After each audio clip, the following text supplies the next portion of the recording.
It's a Christmas carrot. Did you sleep in here with me last night? Do you like your Christmas carrot? How many nuclear weapons does Iran have as of today? Right now, I hope none. Okay, how many does Israel have? No idea. No idea? You're in the government. They don't tell you that stuff. No idea. Who do they tell? No idea. So you recognize the hypocrisy of Israel having a... What do you think you're doing? I just...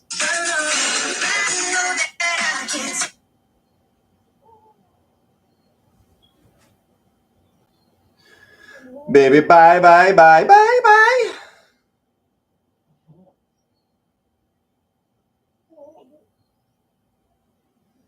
Might sound crazy, but it ain't no lie. Baby, bye, bye, bye, bye, bye.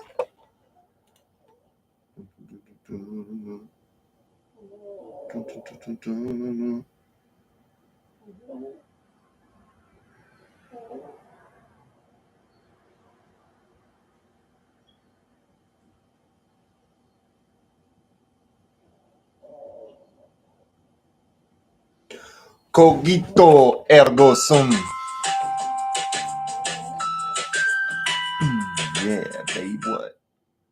Cogito ergo sum. I think, therefore I am. These are perhaps the most famous words in all of philosophy, but we rarely stop to consider what they actually mean, and whether it is a good argument in the first place. After all, what could be more obvious than our own existence? But as we shall see, the matter is far more complicated than it might first appear, and even the father of modern philosophy is capable of logical error. Get ready to learn why an evil demon might be controlling all of your thoughts and perceptions, how Descartes doesn't care how many limbs I have, and how the most well-known argument in philosophy can challenge our very sense of self. Before we begin, remember that there is a vast literature on this topic, far more than I know and far more than I can cover here. So I encourage you to absorb these ideas critically. But first, who came up with this argument, and why did they feel the need to prove something that was so obvious? Well, it is all to do with doubt. 1.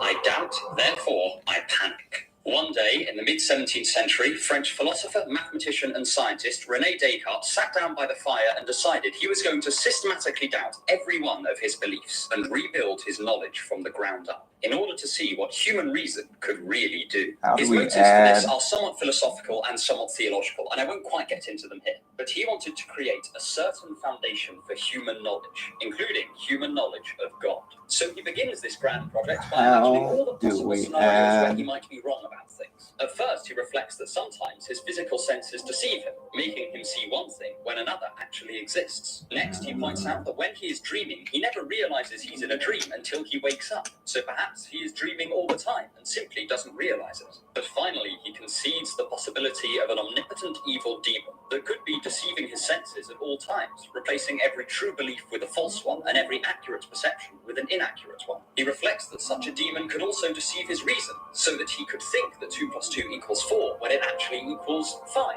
or that a triangle has 3 sides when it actually has 7, and so on. The upshot is this. Every one of our beliefs, every one of our perceptions, they can all be, theoretically, doubted, undermining any hope for a certain foundation for human knowledge. This scenario makes Descartes incredibly distressed, and it throws him into a philosophical panic. Can he really be certain of none of his beliefs? Such an idea seems intolerable to him, and so he searches for some small crumb of certainty, hoping that he can build outwards from there to reconstruct his entire belief system. Eventually, baby, bye, bye, bye, bye, bye. Beliefs, then doubt must exist, and furthermore, there must be something to doubt, i.e. a doubter, and that doubter must be him. Thus, he concludes that whether he knows anything else, he knows that he exists. This is indubitable. That is, he cannot doubt it. This argument is first found in the Meditations and is later clarified in his Principles of Philosophy. If we were being philosophically precise, then we could formulate this argument into 3 premises and a conclusion. I have based mine here on Bertrand Russell's own work with the argument. 1. We're about to go slow sample in the chili. That's what we're doing something here. Let's go. Keep going, keep going.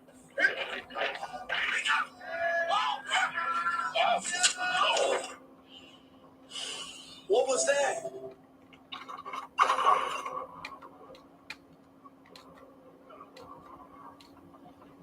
Full flavor with 0 sugar. You gotta sip it to get it. There is my doubt. So, 2. If there is doubt, there must exist a doubter. 3. That doubter is referred to as I.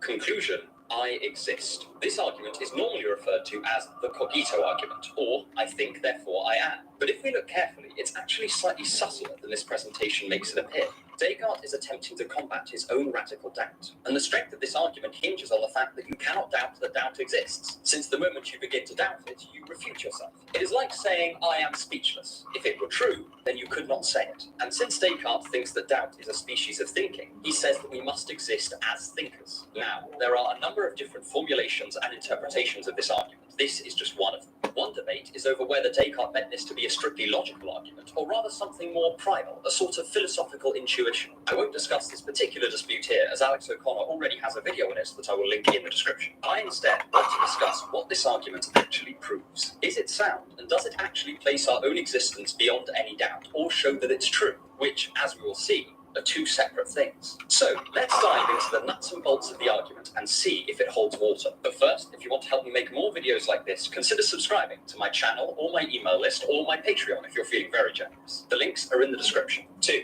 I think, therefore, what? Let's revisit the argument that Descartes presents in full again. As we can see, in this formulation we have 3 premises and a conclusion. The first premise seems pretty strong. It is presupposed by the very issue Descartes is trying to solve, that of him doubting all of his beliefs. So, if doubts did not exist, there would be no problem in the first place, and we can forget the whole issue. We could all just retreat back into philosophical contentment. So, I'm going to label the first premise as very defensive. And the third premise is somewhat solid as well. It seems part of the meaning of the indexical symbol I that it refers to the speaker. So if the argument is being presented by the person doubting, then it seems to hold firm. There are arguments against this, most famously from Bertrand Russell, but I'll set those aside for now and just assume this premise. But it is in the second premise that we see a real weak point in Descartes' argument. If we are throwing all of our beliefs into question, can we really say that doubt cannot exist without a doubter? Could we not imagine a world where doubt exists by itself, without any need for someone doubting? We actually use this sort of wording in our everyday speech when we say there are doubts about something, rather than referring to specific doubters. So, is this where Descartes' argument begins to fall apart? This is the point where many people will cry out, but that's just ridiculous. We know that doubt doesn't exist without someone to doubt. That is surely true. But remember that Descartes is trying to create certain knowledge, so he cannot appeal to the fallible observation that doubts and doubters actually exist together in the real world.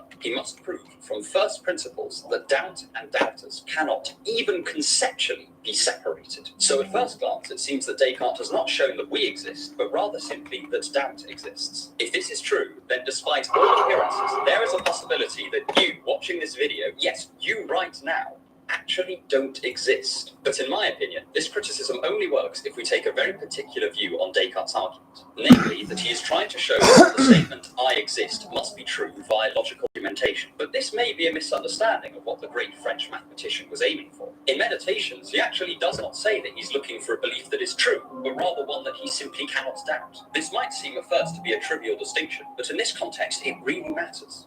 We can imagine something that's possibly false, but for some reason we simply cannot disbelieve it. Some people have proposed the existence of other minds to be just one example of this. It is a theoretical possibility that other people do not have thoughts, feelings, perceptions, or ideas, and are in fact unconscious automata. But nonetheless, I cannot bring myself to believe this. It is something I cannot seem to doubt in practice, but nonetheless may be false. It could be that Descartes is not saying I exist must be true, but rather that I exist cannot be doubted by its speaker. Alex O'Connor's video also touches upon this point, but I want to explore it further here. If we take this interpretation of Descartes, we might reformulate his argument like this. 1. The existence of my own doubts cannot be doubted. 2. If I cannot doubt the existence of my doubts, then I also cannot doubt the existence of a doubter. 3. I call this doubter I. Conclusion, I cannot doubt that I exist. I see this as a more robust version of Descartes' argument for 2 reasons. The first, that it is couched in psychological terms, making it much easier to verify. You could make a positive argument that actually you cannot doubt that a doubter exists if you cannot doubt that a doubt exists. That is, that the 2 concepts are so inextricably linked in your head that you cannot prise them apart. And the second is that in avoiding the notion of truth, it also fits much more comfortably into a world where we are actually being deceived by an evil demon. It allows us to say, I could not exist, but I cannot doubt that I exist. This might come across as a bit confusing, but in my opinion, it's actually a much more defensible position. Try. The actual persuasive force Throwing of a I think, bomb therefore I at am. it. The thing that makes this argument convincing for We so have many a people is bomb that it seems somewhere. impossible to think the phrase Oh, I I don't think have without the the I bomb. referring back to a speaker, namely the person thinking it, and bringing them into existence as a presupposition. Of course, it's worth noting here that if the third premise of the original argument is false, then we cannot make this move. But I will leave you to debate this in the comments. This formulation also brings the skeptical challenge that all our beliefs might be false a bit more down to earth. Surely what makes a skeptical scenario genuinely distressing is the idea that we can doubt all our beliefs in the same practical way that we can think that we've misheard someone's speech or misremembered someone's face. But if Descartes has shown that we cannot doubt all our beliefs in this manner, then he's gone some way to responding to the skeptical challenge. But whatever you think of Descartes' argument, let's examine its consequences if it is sound. And foremost among those consequences is the picture it paints of the human mind. 3.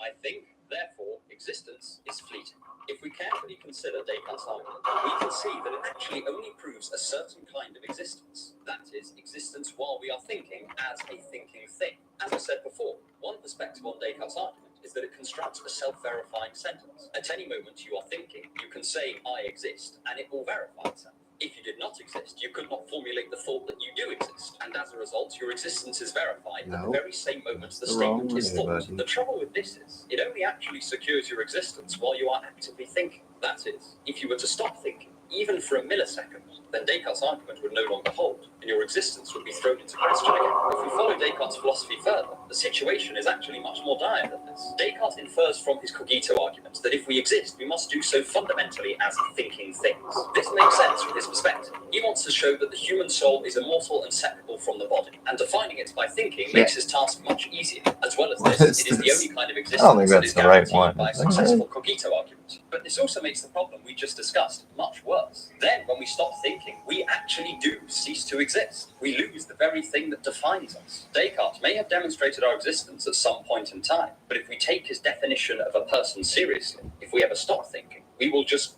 pop out of existence. And there is also another key way in which the cogito argument would only prove a very limited version of existence. When people invoke this argument, they're often attempting to show that they exist with all of their ordinary qualities. That is, if I were to invoke the argument, I would be proving that I exist as someone called Joe who enjoys philosophy writing and sometimes makes mistakes in his research. But Descartes' argument fails to show this at all. None of my wants, desires, mental properties, or even preferences are shown to exist. It is simply me as I think. I may not even be correct about the contents of my thoughts. I may think that I'm thinking about Descartes right now, but I'm actually thinking about a man called Ted who lives in Sunderland. The literal only thing that Descartes' argument shows, if it is successful, is the existence of me as something that is thinking. No other properties could be inferred from a successful cogito argument. And this is not by any means the criticism of Descartes, as he would probably agree with this. The cogito argument for him is just a stepping stone to a series of arguments about the nature of our existence, the accuracy of our other beliefs, and the properties of God. But it is an important caveat. No, you're going the wrong way, dude. In practice, we must bear in mind that its scope is actually very limited. We don't even gain You're going privileged the access wrong to the contents of our way. own mind. Merely a reassurance that it exists Yeah, in baby. some way. At first, this renders Descartes' argument a lot less impactful than it initially seemed. It gave the impression that it would safeguard our existence, us as our minds, with all their usual properties. But on closer inspection, it can only rescue a very impoverished version of who we are. This makes perfect sense in the context of Descartes' overall project, but it is far less than most people hope for from this argument. I have sometimes seen this painted as a knockdown argument for the cogito, that Descartes has tried to prove something substantial and has failed, rescuing only a sliver of what constitutes personal existence. But I want to propose the slightly controversial view that this is only right and proper. Contrary to popular opinion, we don't have infallible access to the contents of our own minds. That is, I may think that I am thinking one thing, We but need I am some actually water. thinking another. I may may misperceive my own perceptions and misfeel my own feelings. And to show this, I'm going to need the help of a fantastically original philosopher, Eric Schwitzgebel.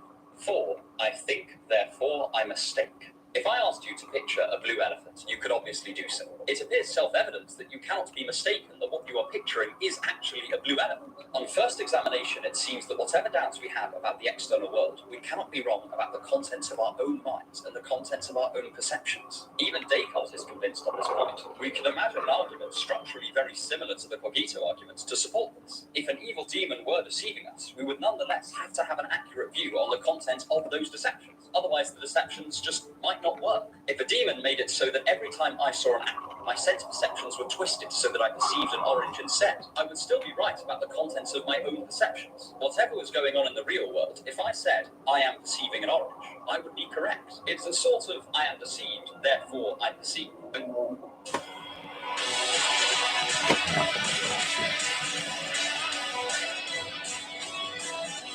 I don't have one of those yet.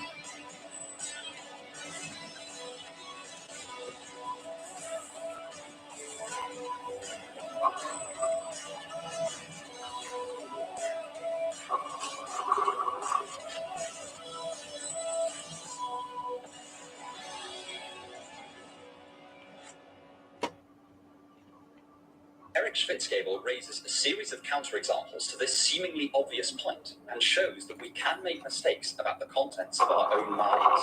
First, he points to our emotional states. Is it really so inconceivable that I could be wrong about what I'm feeling? An old acquaintance of mine studied many years to become a licensed therapist, and something she says she's helped multiple clients with is their inability to perceive their own emotional states, or to misperceive. They might mistake sadness for anger, or anger for fear. No evil demon is needed to show that we could be wrong about the contents of our emotional states. It happens all the time. It's not even that uncommon to hear people say, I don't know how I feel, especially in romantic contexts. So is it really that far-fetched to think that while we know that we exist, we can make numerous errors in judgment as to who we actually are? Remember, we are looking for indubitable knowledge, and it seems like we don't have it here. But perhaps you think emotions are a special case. Surely we can't be wrong about the contents of our own perceptions. But unfortunately, even they are not immune to self-deception. If you ask most people offhandedly to estimate how much of their vision they think is clear, then provided that they have no major sight impairments, they will tend to say that all but the very edges of their vision is crystal clear. But you can test whether this is the case right now in this video. Keep your eyes focused on one spot on the screen and try to bring your attention to the world around that spot without moving your eyes. You will find that a few degrees from the center of your vision, it will immediately start to blur. I once did this demonstration during a presentation when I was at Cambridge, and it was amazing to see how it dawned on the audience how their vision was so much less clear than they initially thought. They knew what peripheral vision was, of course, but the speed at which the clarity of your sight decays as you leave the center of your view left many of them genuinely astonished. They were mistaken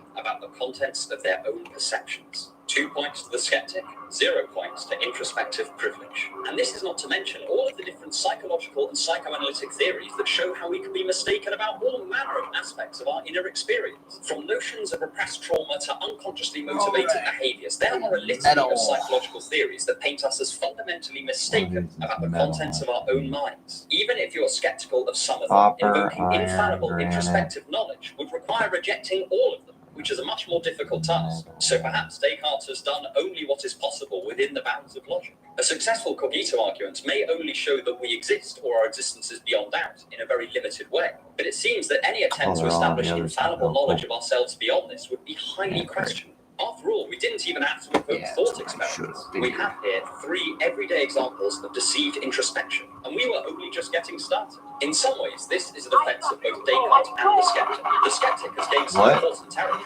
We have conceded that even our introspection is fallible. But in some ways, we've given a defense of the scope of Descartes' original argument. It is not fair to criticize someone for achieving what is likely impossible, given our counterexamples. So to say that Descartes' cogito argument has fallen short of demonstrating a substantial notion of the self is accurate. But that is hardly our fine French mathematician's fault. It is simply the limits of what logic can do. But I want to end this video by exploring an argument that runs almost directly parallel to Descartes, formulated by monks hundreds of years before he existed, and with almost the exact opposite conclusion. 5. I think, therefore I'm not. It is central to the tradition which Descartes came from. The self remains undivided. If the self could be fragmented into pieces, then maybe the soul could as well, and theological chaos would ensue. But if we let go of this position, then we can uncover another perspective on how our ability to think relates to the self. One that comes from early Buddhist thinkers, and argues that our thinking is fantastic evidence that, in fact, we do not exist, at least not as one undivided entity, as Descartes would like. I will be using an edited and simplified version of a much grander argument made by many Buddhist philosophers, but I will link the passage of philosophy that I'm referring to in the description. This new argument starts with the observation that our thoughts undergo moment-to-moment change. 1 minute they might dwell on the blue elephant, and the next what we had for dinner, and then some deep-seated anxiety, and then right back to the blue elephant again. At no point do we see any single thread that links these thoughts together into one permanent object that we could call the self or the soul. There are only a series of disparate parts. The same goes for our feelings. One moment we might feel happy, the next we might feel sad, then we might feel angry, with no permanent emotional through line that we can identify a permanent, unchanging self with. We can even apply the same arguments to our memories. Our memories change over time. They are edited when we record them, and they fade out of existence if they go unused. So even our memories are not unchanging or permanent, but are instead just another example of an ever-altering string of disconnected objects that we call with the same label merely for convenience's sake.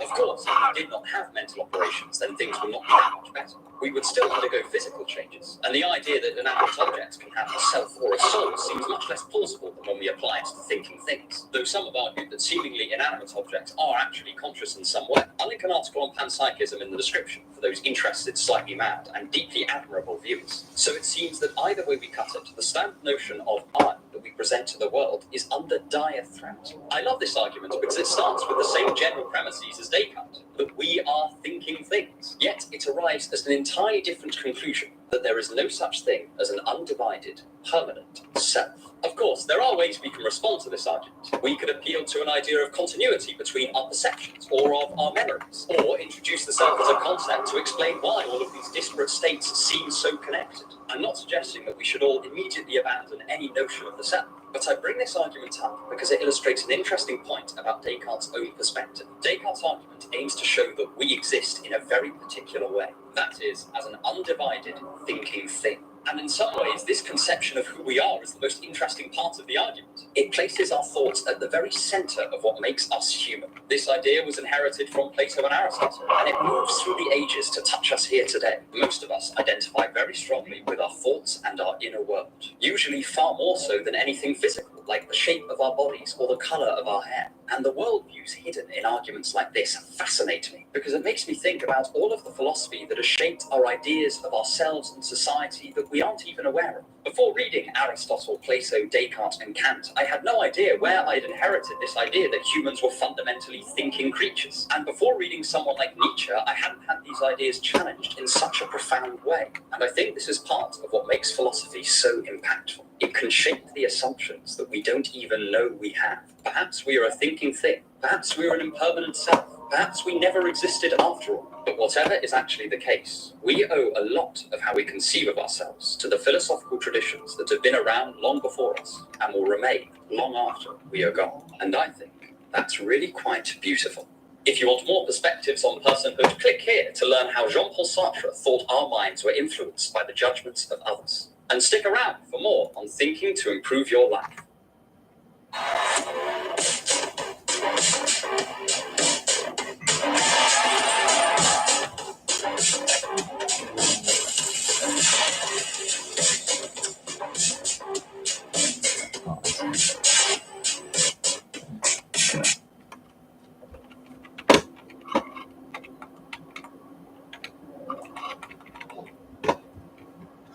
A new, fast-growing Christian YouTube channel, Redeemed Zoomer, put out a video promisingly called All Atheist Arguments Answered in 10 Minutes.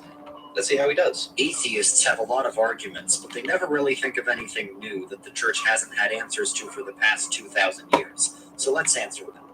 Religion causes wars. Well, actually, only 7% of all human wars were caused by religion. And if you remove Islamic wars, that number drops down to 3%. Right off the bat, this isn't really an argument for atheism, just for the idea that religion is harmful. Even if religion caused no wars at all, that's no actual evidence that any religion is true. Still, even if religion only causes 7% of wars, Isn't it a problem that it causes any wars? The claim is not that religion causes all wars, or even most wars, just that it sometimes causes wars. I mean, to use a crude example, as far as I'm aware, National Socialism only ever caused one war. One out of the thousands that we have documented. But of course, even if the vast majority of wars were started for other reasons, it's still a problem that this caused a war at all. Not a perfect analogy, but you get what I'm saying. And it's worth asking, wherever there is a totally non-religious conflict, do you think that such a conflict would be calmed or exacerbated if we were to introduce religious conviction? Perhaps only the correct religion would make things better. That's fine, you can hold that position, but then even a believer can accept that many religions do often cause conflicts, or at least make them worse. A lot of evil has been done in the name of religion. This is true, but the most murderous people in human history have been atheists. This doesn't mean religion is true, it just means you can't use that as an argument against it. I just want to point out that whilst religious violence is motivated by religious beliefs, atheist violence is rarely motivated by atheism. It's at best permitted by someone's atheism. But then religious violence is also permitted by the person's religious beliefs as well as being encouraged by them. But okay, on the Hitler thing, look, I don't know what his religious views really were. Some say he was a Catholic, the religion he was baptized into and confirmed in. He did also write in Mein Kampf that, quote, "In standing guard against the Jew, I am doing the handiwork of the Lord." Not a particularly atheist statement, but then Hitler was probably quite good at, well, lying. And perhaps the belief of some, even to this day, that he was a convicted theist is just a testament to the strength of his propagandic efforts. But if he was lying and didn't actually believe in God, then it's worth asking why he would think that lying about being religious would make his fascist campaign more successful. Whatever his own views personally were, he had every Nazi soldier wear belt buckles inscribed. Well, that's the particular thing about our religion, buddy, is that we explicitly claim that humans are that belief in a creator God can give moral people confidence monsters. to do all kinds of evil. If you were born somewhere else, you wouldn't be a Christian. Okay, and if you were born somewhere else, you wouldn't be an atheist. Everyone's beliefs are shaped by their context. Well, this just misses the point. Sure, all beliefs are shaped by their geography, but atheists don't claim that there's a God supervising the world who proactively wants everyone to believe in him. If such a God did exist, would we really expect him to reveal himself more strongly and reliably to, say, Americans than to Indonesians?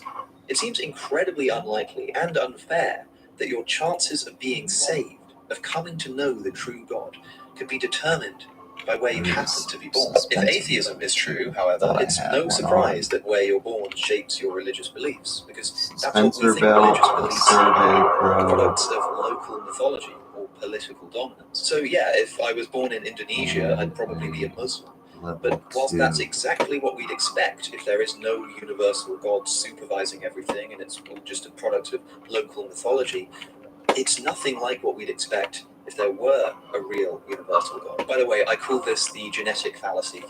How do you know which religion is true?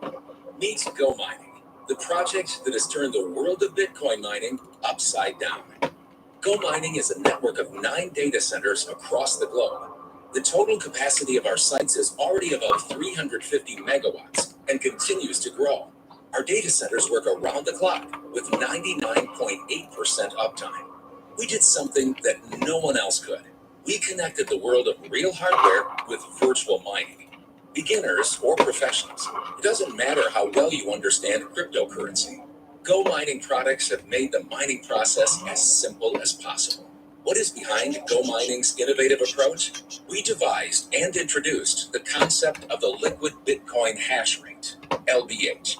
It is a full-fledged tool to use Bitcoin hash rate on the Ethereum BNB ton chains.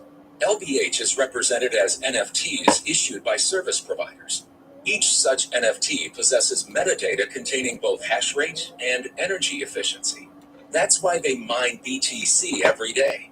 Go Mining is constant. Well, everyone, religious or not, has faith in a certain worldview. It's just that some worldviews are called religions and some are secular. But everyone has to ask the question of which worldview best explains the world. Nothing to add here. Yes, every worldview should be justified. There's no scientific proof that God exists. Well, by definition, science can only prove things inside the natural world.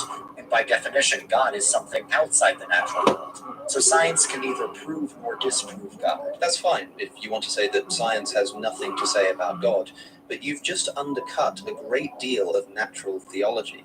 You're disagreeing with everybody who tries to prove God's existence with the fine-tuning argument, or the Big Bang in the Kalam cosmological argument, irreducible complexity, arguments about the genetic code, indeed, even the historical argument for the resurrection of Jesus. These just automatically cannot work in establishing God's existence, since material investigations can't bear on the supernatural. Well, this is fortuitous. Literally, as I was recording this video, Redeemed Zoomer released a new video called All Arguments for God Explained in 10 Minutes. Now, given that he's just said that science can never bear on the supernatural and can't prove or disprove God's existence, just take a listen to this. Things in nature, like the human cell or the ecosystem of the world, are very complex and they work like a machine. Now, Darwinian evolution can explain why that is, but there's also things Darwinian evolution can't explain, like the 4 constants of the universe.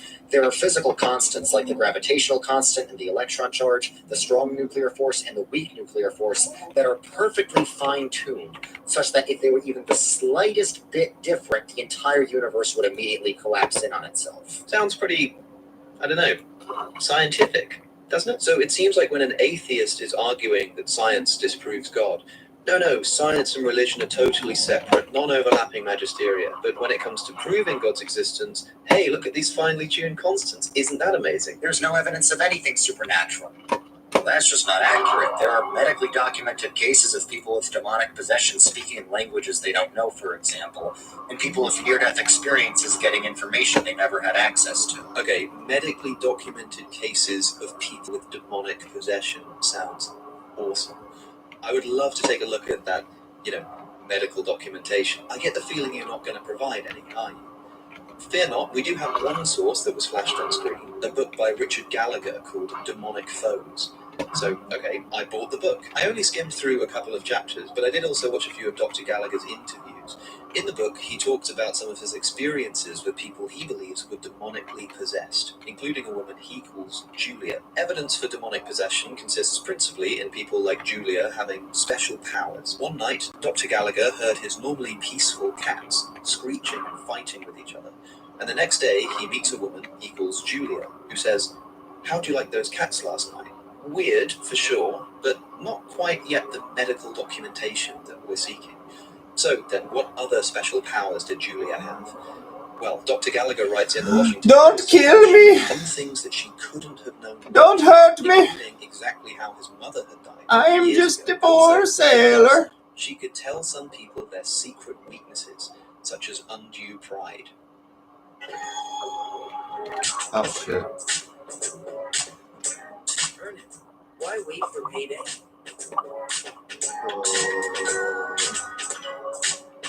Get it today.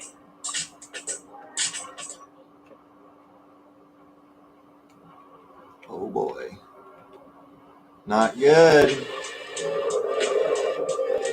Yeah, I know, dude. Fuck off. Where are you?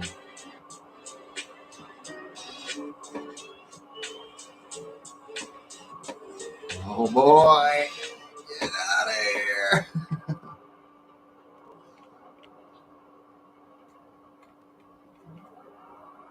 Okay, but how about this? Julia, during various exorcisms, was suddenly able to speak fluent Latin out of nowhere. We're not told what she said, of course, but it happened. And if you can believe it, in one ceremony, she actually levitated out of her chair, literally floating in the air for half an hour. Atheists cannot explain that one. But we don't have to take Dr. Gallagher's word for this. Oh no. Actually, we can't, because he didn't see this himself. But we can just accept that the people who did see her levitate and told him about it were super trustworthy. We just have to take his word over somebody else's. That's not to say that I can prove she wasn't possessed, or that Dr. Gallagher's priests were mistaken or lying. But this book, which is the only citation Redeemed Zoomer provided, hardly fulfills my evidential expectations. But here's the thing, even if you could provide some kind of actual medical evidence for demonic possession, didn't you literally just say that science can never prove anything supernatural? Maybe you just think this wouldn't count as scientific evidence? But if there can't be any scientific documentation of demonic possession, then what kind of evidence are you talking about here? Anecdotes? Testimony? It's just not doing it for me. Of course, people are always making claims about the way that things occurred. And today, information is released faster than it can be verified. And on the internet, manipulative algorithms can often reinforce our own confirmation biases, which is why platforms like Ground News are more essential than ever. I think that what they're doing is really important. And not just because they've been a long-time sponsor of this channel. Did you know that religious people may have coped better than atheists with the COVID pandemic? If you only read left-wing sources, you might not. Ground News shows me that this story only has coverage in centre or right-leaning outlets. And I can compare the headlines. One right-leaning source says religious communities coped better during COVID-19 studies show, whereas the centrist BBC writes that Cambridge University studies claim that religion may have helped during COVID. The story is that religious communities coped better with the pandemic, whereas one source implies that we know this is because they're religious, the other leaves a bit more room for ambiguity. In today's complex information environment, Ground News stands out as an invaluable tool to help traverse the intricacies of news reporting. It ensures that we're all equipped for more insightful, informed conversations about pivotal contemporary issues. To explore this resource, visit ground.news/AlexOC and get access for under $1 a month. Or use my link to get a 30% discount on their Vantage subscription. Back to the video. The Bible has contradictions. Okay, you think you found an apparent contradiction that the church hasn't known about for 2,000 years? Every apparent contradiction can be explained by understanding just a little bit of theology. Every contradiction? All of them? Look, you're right. I wouldn't claim to have discovered some new contradiction that nobody has noticed before. I would just say that the proposed solutions to many of them seem to be, shall we say, theologically motivated. The one contradiction that you flashed on screen is probably the least troublesome contradiction that you could possibly have chosen. So, how about, for instance, 1. Matthew and Luke give different genealogies for Jesus' lineage.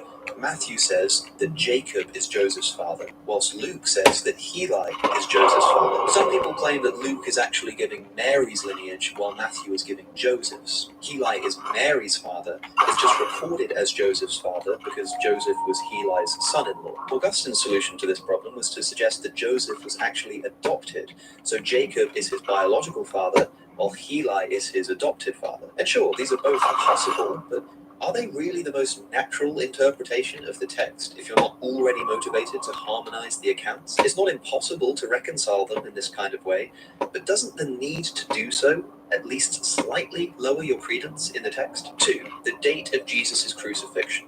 Was it after the Passover, as the Synoptic Gospels claim, or the eve of the Passover, as John's Gospel claims? My friend and biblical scholar John Nelson just wrote an article on this contradiction.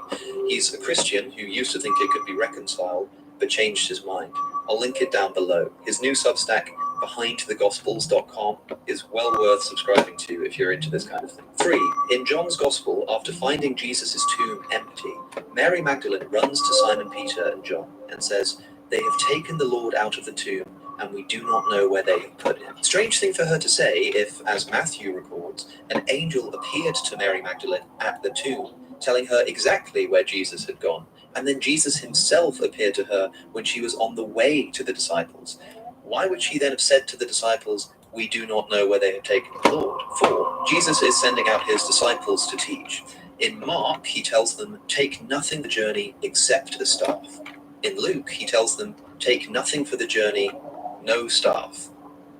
So, do they take a staff or not? In Barnabas Ahern's essay, Staff or No Staff, he suggests that there are 2 types of staff that Jesus is talking about in either account. He points out that Augustine distinguished between a real staff, Atheist Bible study is the most metaphorical staff in Mark's Gospel. I mean, sure, if you absolutely need the accounts, silliest thing I've ever suggest seen. all kinds of reasons for this apparent contradiction.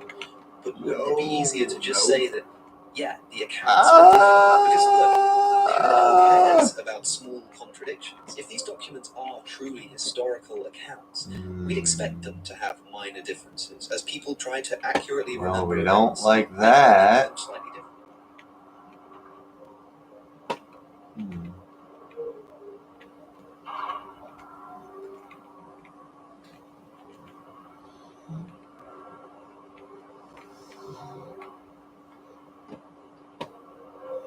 If two witnesses in a court case give a story that perfectly matches up in every single detail, that's actually cause for suspicion. It's evidence that they've made up the story and rehearsed it. So I don't see contradictions like this as a big problem. But you want to claim that there are no contradictions to be found at all. I'm sorry, but I'm just not convinced that these kinds of explanations cut the mustard seed. Oh, we're fucked.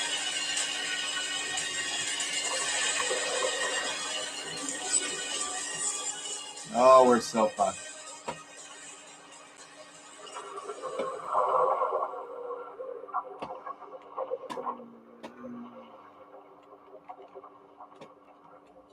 Youngstown has a distinguished legacy, and we're honored to now serve the Mahoney Valley. In your story, we find our purpose. And number one, Cochrane is committed to ensuring every chapter is driven by reliability and dedication. Because buying or servicing a vehicle is more than just a transaction. It's about helping people go far, accomplish more, and enjoy the freedom of reliable transportation. With a great selection of brands in Youngstown, we can offer you more choices, greater value, and our completely transparent, clearly better car buying experience.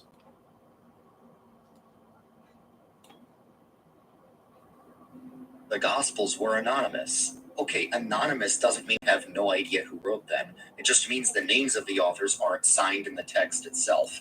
But we literally have writings from church fathers who knew the apostles and can verify that they indeed wrote the books named after them. Okay, the consensus of New Testament scholars seems to be that we don't have sufficient evidence for the traditional authorship of the Gospels. But what was it that you just said? We literally have writings from church fathers who can verify the traditional authorship of the Gospels. You've shown a picture on screen of St. Ignatius of Antioch, who, look, I don't know very much about, but I think you've basically just lied about him. We only know anything about him at all via his letters and tradition. Tradition, which states he was a disciple of John, but with very patchy evidence. Some of Ignatius's followers wrote an account of his martyrdom that says he was a disciple of John. So, sure, maybe Ignatius knew John. But where the hell have you gotten this idea that Ignatius can verify John's authorship of the fourth gospel? Even in the letters Ignatius allegedly wrote to John, now recognized to be forgeries anyway, we don't have any clear endorsement from Ignatius of the idea that John wrote this gospel. It seems that Ignatius's epistles were influenced by the theology of John's gospel, so he probably read it, but that's a far cry from making any commentary about his authorship. For the record, church patristics is really not my area. I don't know very much here, so don't look to me for advice on this. I actually reached out to one of my old theology tutors to see if he could help me figure out what I might be missing, but look, I might just be missing something here. I'm genuinely interested in seeing where Redeemed Zuma has gotten this evidence that Ignatius can confirm that John wrote the fourth gospel. So if you're watching this, RZ, let me know. The Gospels misquote Jesus. Now, it's true that a lot of secular scholars think the Gospels... Because for the same reasons with the Gospels, if you're discrediting the church fathers, you got to discredit all of history. Secular scholars think this. Which is fine, but I'm just saying, like...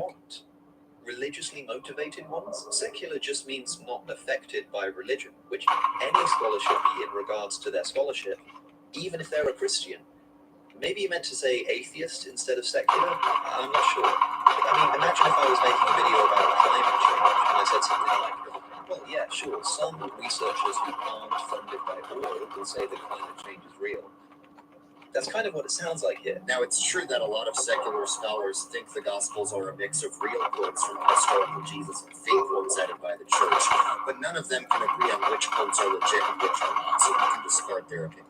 Because scholars can't agree on which quotes of Jesus are legitimate, we can throw out their skepticism. What? The whole argument is precisely that scholars can't agree on which quotes of Jesus are authentic. That's the whole problem. Do you really think that this lack of consensus about which quotes are authentic is a problem not with the quotes, but with the scholars? Come on. Hey, here's a fun exercise. Try, without rewinding this video, to write down the exact contents of my previous sentence. I mean it. Pause the video, write down the last sentence I just said, word for word, and then compare it to what I actually said. I bet you can't remember it accurately, at least not perfectly, and yet you heard me say it mere seconds ago. Now consider that even the most conservative estimates place the authorship of the Gospels at least decades after Jesus' death. And yet we're supposed to believe that they never misquote Jesus? Jesus never claimed to be God. Yes, he did. He didn't say, I am God, worship me, but he showed that he was God in many places in all four Gospels by doing things that only God can do. It's true that he didn't walk around before his resurrection, especially riding on the clouds, because he wanted people to figure it out themselves. That's why he kept saying, who do you say that I am? However, after his resurrection, people figured out that he was going to, Jesus congratulated them. That's why he kept saying, who do you say I am? Doesn't he say that? Edie has affected my confidence. My wife Sherry says it doesn't matter, but it matters to me. I found him. The app is easy. It's on my phone. I can order anytime I want. Him has been the difference in my confidence. It was better for both of us. Get treatment for Edie. Just like once? More subtle hyperbole, perhaps. Anyway, did Jesus claim to be God? I have a whole podcast about this with Bart Ehrman. It's a really interesting one if you don't mind a bit of self-promo. But the long and short of it is that Jesus definitely seems to claim to be God in John's Gospel, but maybe not so much in the Synoptics. But you've just put some examples on the screen from the Synoptic Gospels, so let's take a look at one of them. You've identified forgiving sins as something that only God can do. I wouldn't be so sure. Take a look at John chapter 20, verse 21 onwards. Jesus is speaking here to his disciples after the resurrection. Again, Jesus said, peace be with you. so As move the Father out sent of me, my way. and with that, he I'm breathed on them going and said, receive the sideways. Holy Spirit. If you forgive I've anyone's been a sins, poop their and sins a are forgiven. pee. If you do not forgive them, they are not forgiven. So the apostles had the power to forgive sins. This is clearly the gospel showing that the apostles are all God, right? Because forgiving sins is something that only Atheist God can do. Bible Obviously study not. is Maybe you'll say something like, well, they the could forgive silliest sins thing. because Jesus gave them that power, but it's still Jesus' power, really. But take notice, Jesus said to them, as the Father has sent me, I am sending you. So if Jesus sending the disciples to forgive sins doesn't make them gods, then the Father sending Jesus to forgive sins doesn't make him God either. I could go on for ages about this, but watch my podcast with Bart Ehrman instead. The later one of the Gospels was written, the more divine it makes Jesus seem, so we can extrapolate that Jesus was originally a human figure who got made more divine over time. Alright, maybe some Gospels emphasize Jesus' divinity more than others, but what about Paul's letters that fully confess the divinity of Jesus and were also written before any of the Gospels? So that breaks your pattern. Yeah, sure. If the claim is about whether the authors of the Gospels thought Jesus was divine, I have no problem saying that the earliest Gospel, Mark, seems to imply that Jesus is God from the very first chapter. The more interesting point, however, is not that later Gospels make Jesus more divine, but that they provide more evidence for his divinity as time goes on. The earliest copies of Mark contain no post-resurrection appearances. Matthew and Luke contain some post-resurrection appearances, and John then contains even more. So the later the source, the more records of these kinds of appearances, which after all are the principal proof of Jesus' resurrection, which in turn is the principal proof of his divinity. Now sure, Paul still upsets this pattern, writing that 500 people saw the risen Christ, but this is in a different category of evidence. The Gospels are, according to you at least, eyewitness accounts of a physically resurrected man. Paul, however, tells us of a vision that he had of a bright light, never meeting a fleshy Jesus himself. And as for the 500 that he talks about, this is Paul telling us that he's heard that some other unnamed people saw the risen Jesus. That's not to say it didn't happen, just that it can't be considered on the same level as the allegedly eyewitness accounts provided by the Gospels, which do get more and more detailed and fanciful the later they were written. The Bible supports slavery. No, it doesn't. Just because there's slavery in the Bible doesn't mean the Bible supports it. There are some Old Testament verses that could be interpreted as condoning slavery, but Jesus himself said that the Old Testament made accommodations to people's sinful state. Some Old Testament verses could be interpreted as condoning slavery. Seriously. True. There's just no way that anybody Actually, who none reads of the them Hebrew condone Bible slavery. seriously defends this. Genuinely, this is the most untenable position in the entire video, if you ask me. Once again, I have a whole podcast about this time with Joshua Bowen. It's over an hour and a half of detailed descriptions of exactly how the Bible supports slavery.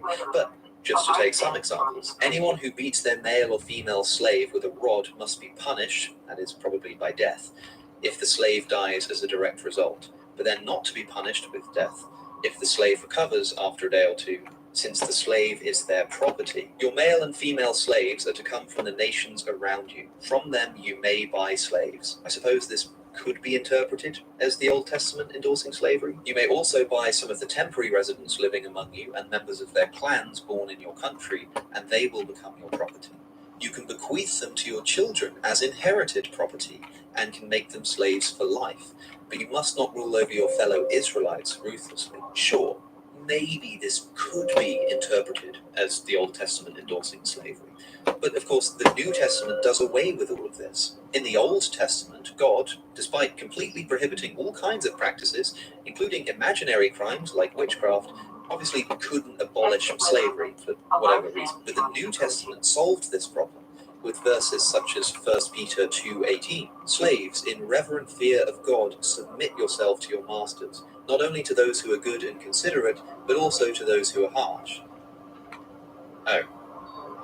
Okay, now Peter does say that this is because it is commendable if someone bears up under the pain of unjust suffering, implying that it's unjust for slave owners to be cruel to their slaves, which is great. But it does still say that they should submit nonetheless, and certainly seems to at least accept the practice of slavery in general. Paul in Ephesians also legitimizes the practice of slavery. Slaves, obey your earthly masters with respect and fear, and with sincerity of heart, just as you would obey Christ. Again, Paul does then it's go on not to say antisocial. that masters should also treat their Sorry to slaves say. in the same respectful way. Sorry to Since inform the you, the Father Bible doesn't is favor not master over antisocial slave, or which is great revolutionary. and progressive for the time. It's just But it morally still good. recognizes the earthly practice of slavery and doesn't take the opportunity The to Bible condemn does the not practice in principle. Now, condone for what it's worth, maybe the revolution. kind of slavery described here, Not where even a masters little are good bit. to their slaves Unfortunately. and good for their slaves, is nowhere near as bad as the kind of slavery that comes What to the mind hell? from, say, American history. Maybe this kind of slavery is What am I actually fucking perfectly missing moral, here? but to say that the Bible didn't condone and legitimize it at all is simply untrue. Some people like to point to a verse in Galatians where Paul writes that in Christ there is neither slave nor free. But he's clearly talking here about the relevance of either status to salvation, not the existence of the practice on earth. I mean, in the very next words, he says, nor is there male and female.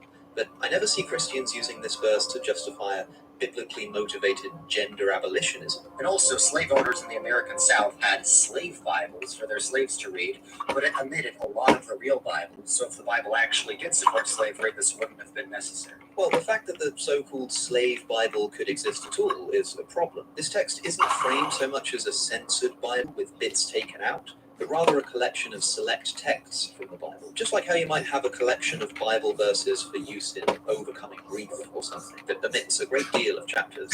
This was a Bible created for the express purpose of reading to slaves in the West Indies. But why would you be able to use any of a Bible, which I'm told doesn't condone slavery, to, promote and maintain slavery? The parts that aren't in the slave Bible include the Exodus story, the Psalms, and Revelation, which certainly contain themes of freedom, particularly in the Exodus, of course. But these omissions do not in any way count against the fact that elsewhere in the Bible there are much more specific verses that definitely condone and legislate slavery. Christianity supported slavery.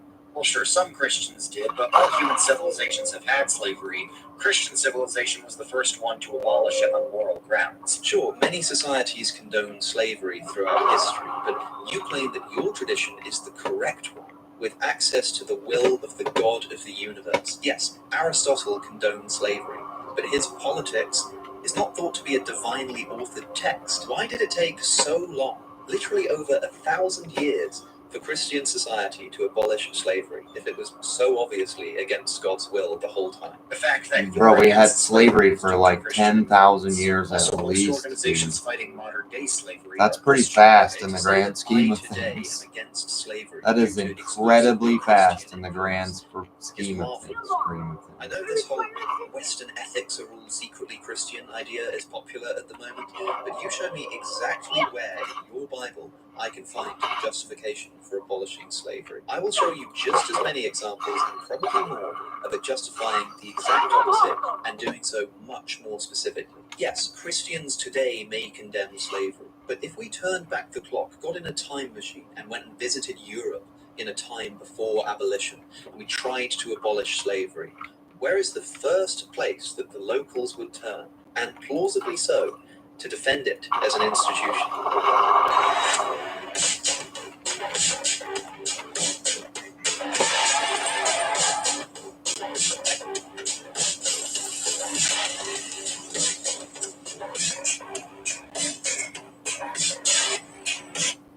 Unfortunately, the Bible is not antisocial. Well, it's actually way more than that. God numbers Unfortunately, God wants you to be a good citizen, even if your society is really fucked up.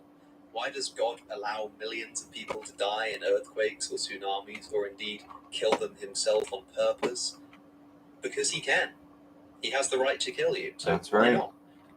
There isn't much I can say to challenge this. Maybe this is just God's right. I don't know. Atheist countries are more prosperous. Yes, it's true that Northern European countries are very prosperous and very secular, but correlation doesn't equal causation. When God It's not like atheism causes prosperity. It's that prosperity causes atheism. kills because when things, people have he doesn't comfortable lives, destroy they don't feel a them. need to depend on God. But why are these particular countries so prosperous in the first place? They may be secular now, but they're rooted in generations and generations of Protestant Christianity. If you want an example of a country that's So atheist move out of Christianity, look at our way. communist China. Yeah, I We're don't much like going this kind of argument. For a sideways. start, I don't even really know how you can measure I a nation's gotta prosperity poop and without pee. presupposing a bunch of worldview assumptions. I suppose it's also impossible to say how much a country's prior religion is relevant to its current religion and prosperity level. I mean, sure, communist China grew out of non-Christian society, but communist Russia grew out of an Orthodox Christian society. But anyway, even if religious societies are more prosperous, this only tells us that belief in God is socially beneficial, not that God actually exists. Still something atheists bring up all the time, of course, so I completely understand why it's worth including this, but just bear that in mind. There's 4,000 gods that people believe in, and you're atheist to 3,999 of them. I just go one god further. Okay, this isn't the gotcha that you think it is, because the question of whether some sort of God exists is fundamentally different from the question of which religion is right about God. Yeah, I agree with this. It's a bad argument, if it is an argument. I do find that it's a useful tool for helping people to understand what it's like to not believe in God, but it certainly doesn't function as an actual argument against any God. If God created everything, then who created God? Well, God is defined as the uncaused causer. Everyone knows there needs to be a first cause at the beginning of the chain of all events in the universe, and it makes a lot more sense for that first cause to be a personal God who caused things for a reason, rather than some random impersonal force. Yeah, everybody knows that. Right? Sure, first cause arguments are powerful and interesting. I've already discussed them ad nauseum, but briefly, I suppose I'd agree that if they are successful in establishing a first cause, it wouldn't really make sense to ask what caused that cause. Giving it attributes of traditional theism, however, is of course a separate question. Science disproves God. Well, actually, the church invented modern science. All the founders of the scientific revolution deeply believed in God, and medieval theologians laid the groundwork for modern science by saying the world was governed by an intelligent creator. That means we can understand the world with our intelligence. And studying God led to studying the world because the world is God's creation. I've talked about this before too. Sure, the founding fathers of science were religious, but who wasn't back then? And even if they weren't religious, we'd never know about it, since even expressing unorthodox cosmology, let alone atheism, was enough to get Galileo put under house arrest in Tuscany for the rest of his life. But more importantly, suppose for a second that it were the case that science completely disproves religion. I'm obviously not saying that it does, but if it did, then of course the founding fathers of science would have been religious, because they hadn't yet invented the scientific method that would go on to disprove religion. It's like saying, isn't it interesting that the Wright brothers, who invented the aeroplane that supposedly went on to produce the Boeing 747 jet, did themselves own a Boeing 747 jet? Doesn't that tell us something? And look, it may be true that early scientists were inspired by their theism. You say that the church invented modern science. A dubious claim, perhaps, but I'll just grant it. If so, so what? Just because science originated with religious thinkers, that doesn't make it impossible for science to have gone on to then undermine religion. Protestantism grew out of Catholicism, for example. That doesn't mean that it can't undermine it. God is just used to fill in the gaps of things that science can't explain yet. Well, actually, God is the reason for everything, even things that science can't explain. It's not one or the other. It's not like everything's explained by either science or God, and the more science can explain, the less God can explain. Really, science can explain almost everything, but God is still behind it all, because science explains the how, and God explains the why. I agree that this is how a theist should respond to the God of the gaps objection. Even if something is explained by science, the whole scientific enterprise as a whole and the existence of scientific laws at all might still rely on a divine cause. But historically speaking, people have used God in this way and said that there are things that cannot be explained by science and use this as evidence for God's existence. Still, I think we're in agreement here that scientific people are bad arguers. can coexist peacefully. What an insightful.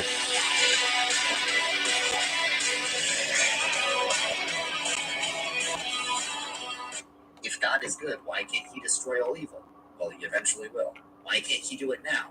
Because he'd have to destroy you. Okay, I totally get the Christian idea that human beings are corrupted and evil. Of course, all of us constantly fall short, even of our own moral standards. Fine, so destroying evil is destroying us. But you've just said that God will one day destroy all evil. He just can't do it now, because that would mean destroying humans. But what will change so that one day he can destroy evil without destroying humans?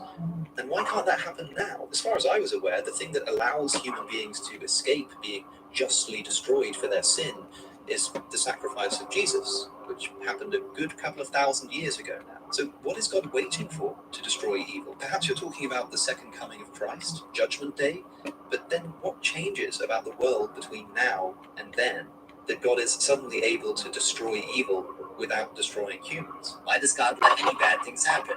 Because we deserve it. Well, look, I appreciate how blunt this is. I was expecting some kind of theodicy. Evil exists because of soul building, or because of free will, because of heavenly compensation. But no, we just deserve it. Well, fine, but I just want to bring that home for a minute. This week, about 5 children in the UK alone will die from cancer. The most common type of cancer in children is leukemia. I know you wouldn't say this to their face, redeemed Zoomer, but when a parent asks why on Do you earth think this is cells happening to their should child, just be allowed to you think that the replicate in fact correct without response any is, mistakes? well, they deserve it. Look, I can't Is that your disprove solution that they do here? deserve it. Maybe humanity is just so corrupted by original sin or whatever that we do deserve pediatric cancer. But even if we don't think that might have some second and third order they deserve effects? and not others? It's not just that people suffer at all, in other words, but that they do so seemingly randomly and arbitrarily, sometimes by accident of birth or genetics. Yeah, it's called For the entropy, rest of us, buddy. I guess. Animals don't sin, so why do they suffer? Well, the Bible says all things will be restored. If God is good, we can assume that they will be compensated. Right, so animals will be compensated in the afterlife because they don't deserve to suffer. But those children who died of cancer shouldn't be compensated, of course. You know, the ones who do deserve it. Luckily, Jesus paid the price for those kids, and they'll get to inherit eternal life anyway, even though they deserve to be destroyed. But for some reason, that sacrifice only gets rid of the punishment they deserve in the invisible next life. Not in this one. In this one, they get cancer, because they deserve it. Animals suffer in this world too, for some reason that you haven't even attempted to explain, but that's also fine because God will pay them off, probably. How do you know that God isn't evil instead? Well, because evil is not a thing the way good is. Just like cold is just a lack of heat, and dark is just a lack of light. That's not Evil is just a lack of good, and for good to be objective, That's it needs not to really come from true. God. Cold's So a not God just who a is lack of objectively heat. evil is logically impossible. Yeah, sure. If you think that evil is just a privation of good, then I guess there can't exist a maximally evil being. I suppose I'm just unconvinced by that analysis of what good and evil are. But maybe you're convinced of it. I know that it's a popular view. One reason it strikes me as unintuitive is because if I imagine 2 possible worlds, one in which nothing at all exists, and one in which a bunch of suffering exists, if evil is just a privation of good, then since they both contain no good, we'd have to say that they're about as bad as each other. That might not be correct under this view, I don't know, but it just doesn't seem like a good way to capture what we think is evil about suffering. But anyway, I'm an ethical emotivist, so of course I'm going to understand these terms differently to you. Can God make a rock he can't lift? Well, you're just asking if God can contradict himself, like can God lie, or can God change, or can God make another God? And the answer to all those things is no. God being all-powerful means he can do anything to things outside himself. It doesn't mean that he can do anything to himself or that he can contradict himself. Yeah, I think I agree with this explanation. If omnipotence just means the ability to do all logically possible things, then God can be omnipotent even if he can't create a rock too heavy for him to lift. Or a friend of mine puts it like this: yes, God can do all things, but logical contradictions aren't things.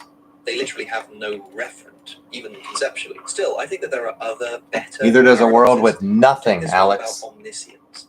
Does God know all true? So what are you imagining Most in theists would say yes. But if so, that would mean that whenever he knows a proposition, P, he must also to a world then with know only the suffering. true proposition, God knows that P.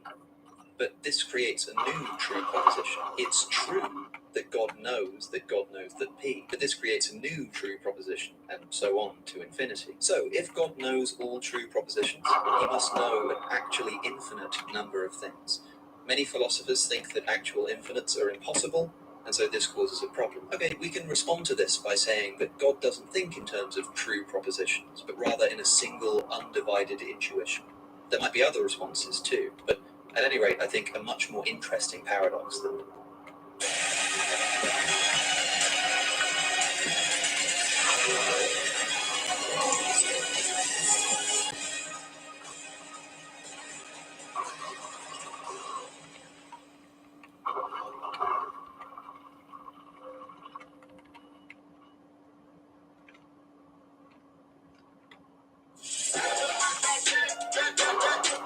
Hotter than a hot dog barrel.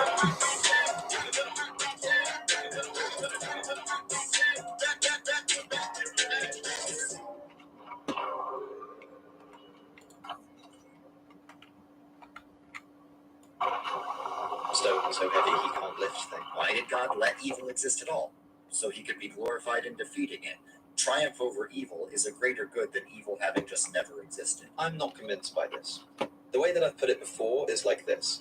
Martin Luther King is widely considered to be a good man. Why? Because he overcame the evils of racism. Are we glad to find ourselves in a world with racism so that we can have the good of overcoming it? Wouldn't you rather The world do is without going the to have racism. without the need to overcome it? Triumph over evil is only good insofar as it overcomes something evil. Without the evil to start with, the desire to create it just to overcome it seems really strange. It's like saying that we should be very glad of the existence of cancer, because without it, we wouldn't have the good of cancer research and chemotherapy.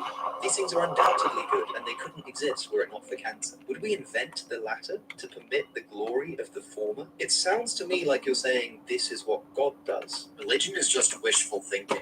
Well, if that were true, then the Bible wouldn't be all about how much we all suck. Well, not if Nietzsche's right, for a start. Think about this. For a great many people throughout history, who Nietzsche calls the slave class, they've been simply unable to avoid being weak, servile, and submissive.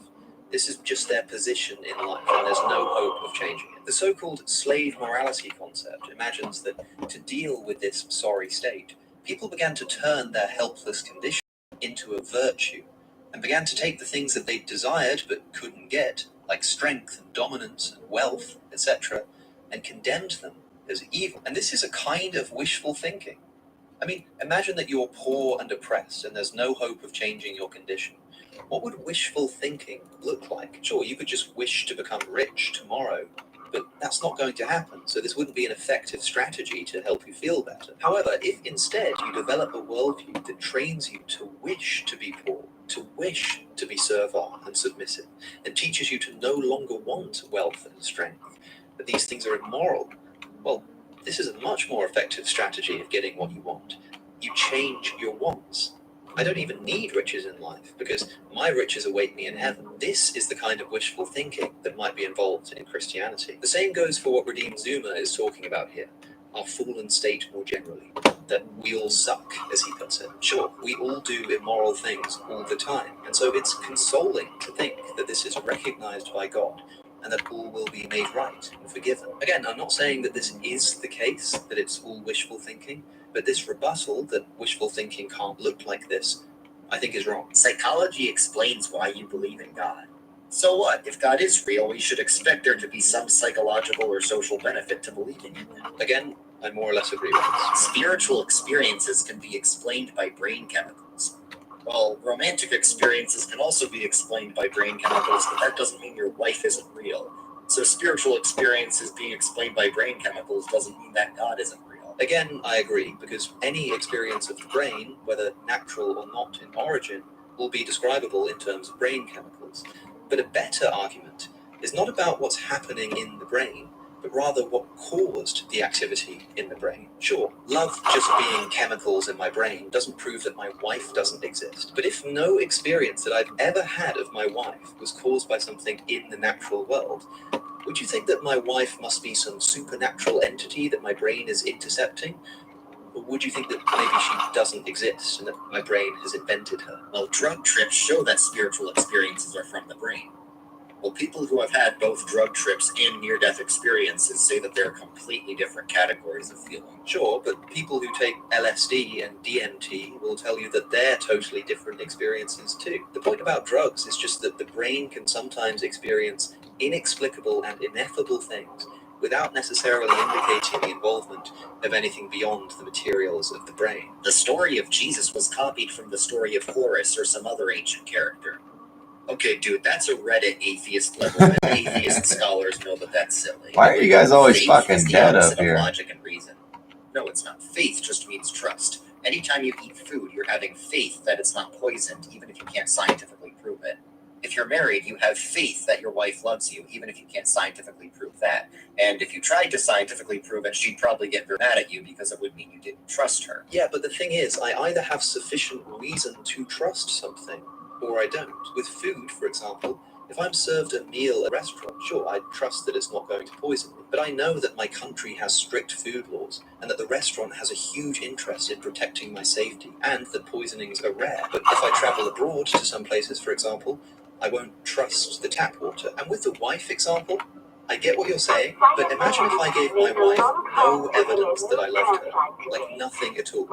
And then when she said she was questioning the marriage, I just said, "You've got to have faith, babe."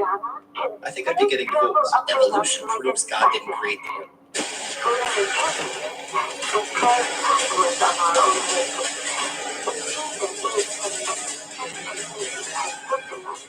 Built without limits. Dino Pro. Uncooked tire. Bauer Tools give you the confidence to take on challenging home projects. With hundreds of corded and cordless tools and accessories, Bauer is ready to deliver. Whatever you do it for less. Only at Hardware Freight.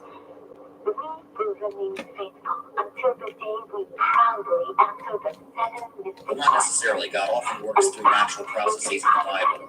And for all of church history, there have been prominent Christian theologians who have had a more metaphorical interpretation of Genesis, even well over 1,000 years before Darwin existed. Of course, this is true, but I don't know anyone who claims that evolution proves God didn't make the world, except outside of the strict context, I suppose, of arguing with a biblical literalist. But then you've just implied that you agree that evolution disproves the biblical literalist interpretation. Christianity only spread because of military conquest. Well, eventually they did do military conquest, but for the first 300 years of Christianity, it was illegal, and it took over the Roman Empire despite that because of how popular it became. Again, I'm happy to broadly agree. And the conquests are mostly small and low, are all completely small and local, I should say.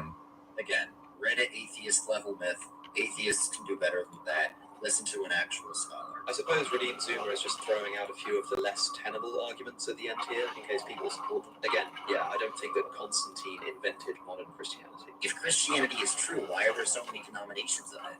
Well, yeah, there are a lot of denominations, but the things they agree on are a lot more significant than the things they disagree on. You know, people often say this about different religions altogether. I hear them say things like, you know, all religions really just agree on the main stuff. I think they often underestimate just how different they are. But sure, the existence of denominations is not incompatible with the truth of Christianity. However, I do wonder why God allows so many honest truth seekers to go wrong, to get the wrong interpretation of his words, especially in places where a person's denomination is predictable based on their parents' or community's denomination. But that just takes us back to the divine hiddenness argument from earlier. There's no evidence for Jesus outside the Bible. That's not true. There's the ancient Jewish historian Josephus who wrote about Jesus, and he's one of the reasons why even secular scholars know Jesus historically existed. Yes, there are indeed non-biblical sources that point to Jesus' existence. However, it is worth noticing something about the passage from Josephus that you've just put on screen. Josephus certainly removes doubt about the existence of Jesus, but the authenticity of a fair bit of this particular passage is under dispute by scholars, principally because Josephus, a Jew, refers here to Jesus as the Messiah, or Christ, and says that he rose from the dead, and that he may not have been just a man. Strange things for a Jew to say, and thus some believe that these passages are later Christian additions. If, however, Josephus did write these words, then they clearly weren't enough even to convince him of Jesus' divinity, since he remained Jewish, and so it probably shouldn't convince us either. But on the point of Jesus' mere existence, yes, I agree. I think we can believe it. You really think God made billions of galaxies with billions of stars in each of them? I'm sure it was an just to have auto a run. personal relationship with you? Yes. That's sweet, of course, but sounds a little, I don't know, wishful? Let me know what you think. I've been Alex O'Connor. Subscribe if you want to. I'll see you in the next one. Save big at Chrysler Dodge Jeep Ram of Willoughby Way with employee It prices. is very wishful, Alex. Deals on new vehicles from You our have no inventory. idea. In stock and ready to deliver today. Come see. You wish you had it, and you have no idea. You wish you had it, and you have no idea. Welcome to the Gnostic. Even if you've had a mystical experience. Jesus, the Logos incarnate, and you are about to attain true gnosis. His writings, pretty much everything that we have of his, we are depending on the church fathers, like people like Eusebius, to preserve that and pass it on down. According to Philo, humans can't achieve salvation on their own, right? And that the only way that we can achieve that through a divine relationship with a divine being. According to Philo, like salvation hinges on the ability for us to access the gifts of wisdom. We should seek first wisdom. Like that's what he considers a virtuous life. It's not seeking ye first the kingdom of God. It's not seeking ye first Jesus. Only wisdom can save you now. The Logos isn't just a word. It's not just a spoken word or a written word or anything like that. It's like an ultimate library. All in one. It's like a thumb drive with all the knowledge in the world that you can just plug into.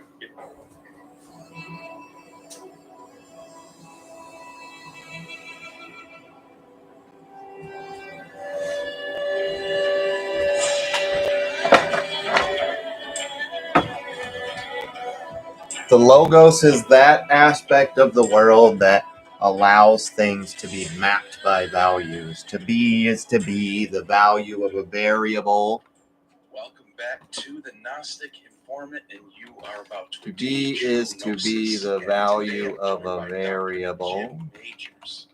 The Logos is that aspect of the world that allows the world to guy who knows what he's talking about.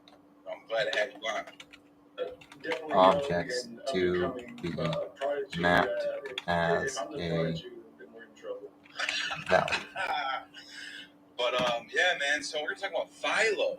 Philo Judaeus, or Philo of Alexandria, however you want to call him, is a Jew who lived in Alexandria in the late 1st century BC, early 1st century AD, and he wrote a lot. That's a lot of stuff right there. And this is only what we have. And who knows what we lost? He could have wrote more there. And so yeah, I don't know if you want to say anything about Philo, and I'll ask you a couple questions. And what is this? I don't show my mask. That's really, correct. We don't have a whole lot of his writings. Pretty much everything that we have of his, we are depending on the church fathers. I don't know about Antifa. I just want to beat some ass. In a way, we have his writings, and in a way, we have. What are we wearing this again for? The people who preserve them more than to be I don't have a ghillie suit. True. That's very true. Whatever that's and called. As a result of that, you have a lot of, and I'm not saying that they interpolate or anything or none of that, but the text that they saved seems to be very Neoplatonic Judaism By type stuff. You know thinking, what I'm saying? And very convenient for Christianity is what I'm getting at. Yeah, and so he talks about stuff that sounds like Christianity when I'm like someone like me is reading it. He's talking about, for example, God being of nature of three, and he even wrote a book itself. I don't know if it's a book or a chapter, but it's called "Who is the Divine Heir of All Things," in which he talks about God being, or a son. I think he says Son of God. I'm not sure if it's a Son of God, but he talks about there being a divine logos who's going to be the heir of God, the Father. So my question is, what do you think this is influencing the early Christian writers?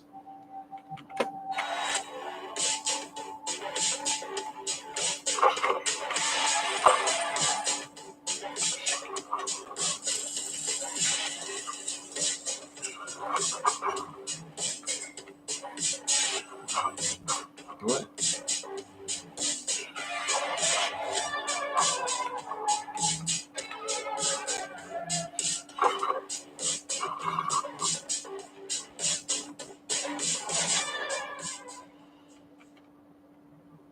Oh yeah, certainly. I think that Philo greatly influences them, so much so that they consider him a church father. They end up adopting him in, so to speak.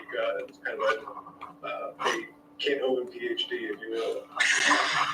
So fast. So, and okay, so when does that exactly happen? I didn't even know. I actually have heard that before, but I didn't know if it was true. When does that? Starting in the 2nd century, going on through the 16th century, in that period, that's when you see Philo only being preserved in Christian writings. It's no longer being preserved in Jewish texts. Anything that's outside of Christianity. So that's not to say that his text didn't exist, or that there's texts that would, possess contrary ideas to what the ones that the church fathers were trying to perpetuate, but that's the period that we see his popularity growing up between the 2nd and 16th century, and you start to see him not just gaining popularity, but gaining authority in his writings. Yeah, that's a good point. And so he's writing, I believe he's writing Greek. Is he writing Hebrew at all, or is it just Greek? No, just Greek that I'm aware of, but maybe that's all that's preserved. So interesting. And so my question is now, Philo, where is he getting his idea? Where is he coming up with these ideas of Neoplatonism? He's looking around. He's writing about Plato. He's writing about Diogenes of Sinope. It looks like he's trying to put everything together and make sense of the world. But do you think that he sort of started that, or do you think he's getting it from somewhere else? Well, in the way he started it in this particular milieu, I think.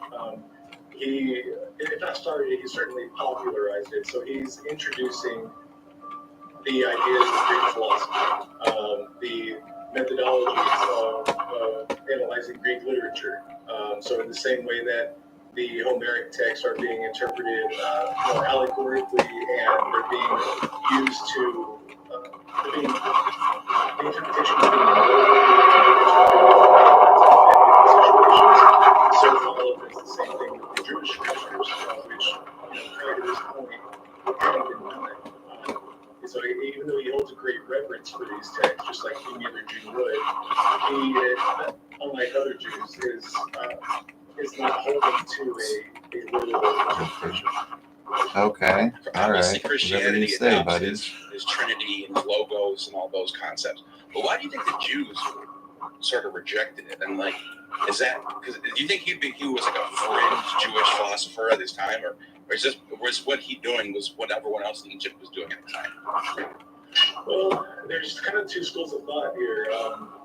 Some people think that Philo was just trying to synchronize these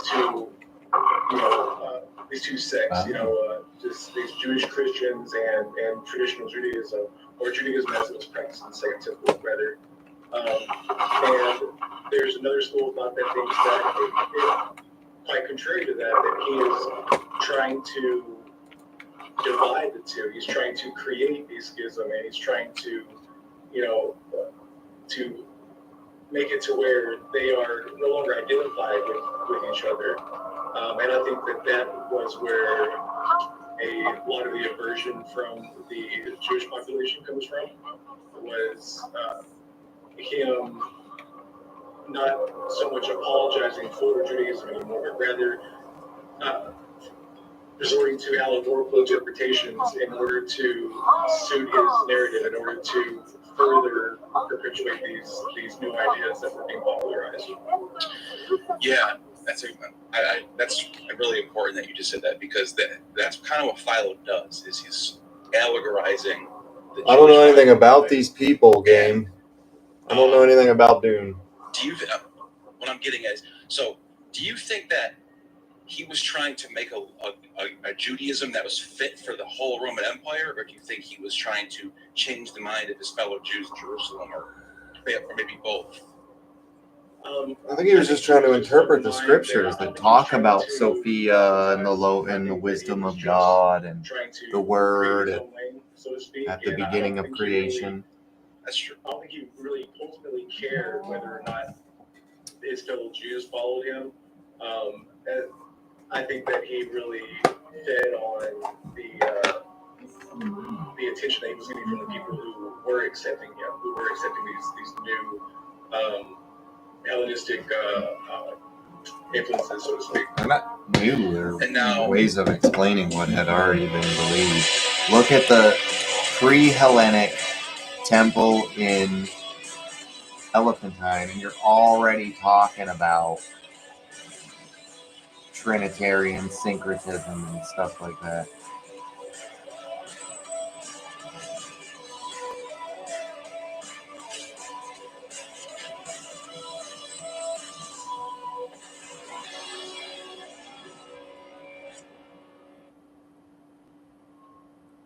Oh.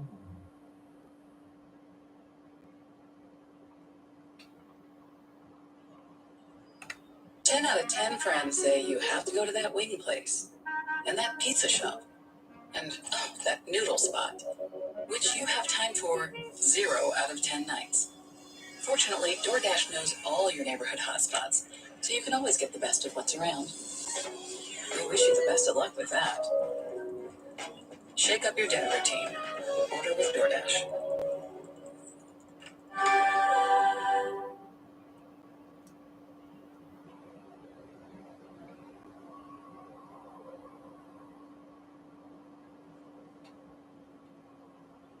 Now, Eusebius mentions him meeting Peter or something like that. Is this true or no? No, I don't believe it is. I think it's probably false. I think it's probably just a legend. Much like Paul saying that he met Peter or something like that. I think it's just a way to give him authority, being as he had no prior connection to the apostolic church or to Jesus or anything like that. From what I've gathered, there hasn't been any evidence that actually happened, but that's right. Something that Eusebius made. Not that far-fetched for Eusebius to make up something like he's made up a bunch of stuff, And so do you think that he was aware of Christianity, early Christianity at all, or do you think that this was so small and so fringe that he never even heard of it? Because he never mentions Christianity. He mentions these. Right, and that's interesting because he talks about being at this geographical location where it was supposed to be the jumping off point of Christianity is supposed to be where it's happening and where it's hot, and this is where everybody who's supporters of Christianity, this is where they're going and what they're talking about. And if they go there and they talk to somebody, well, they're going to tell somebody else about it because that automatically grants them additional authority. Yet we don't see him talking about meeting any Christians or being impressed by Christianity or their populations or anything like that. It's almost as if Christianity didn't exist to him, almost as if it was just another Jewish offshoot that wasn't worth mentioning. Right, because Eusebius mentions that the book of Mark was written in Egypt. I don't know if he says Alexandria, Egypt, but he says Egypt. And he says that it was Mark writing under Peter. Like Peter's telling him what to write, basically. That's right, like he's a translator. Right.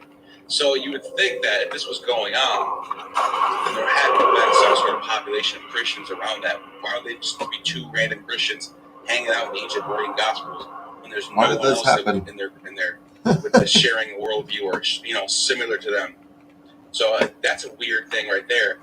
I mean, you got Jewish population in there, but Jewish population, big, yeah.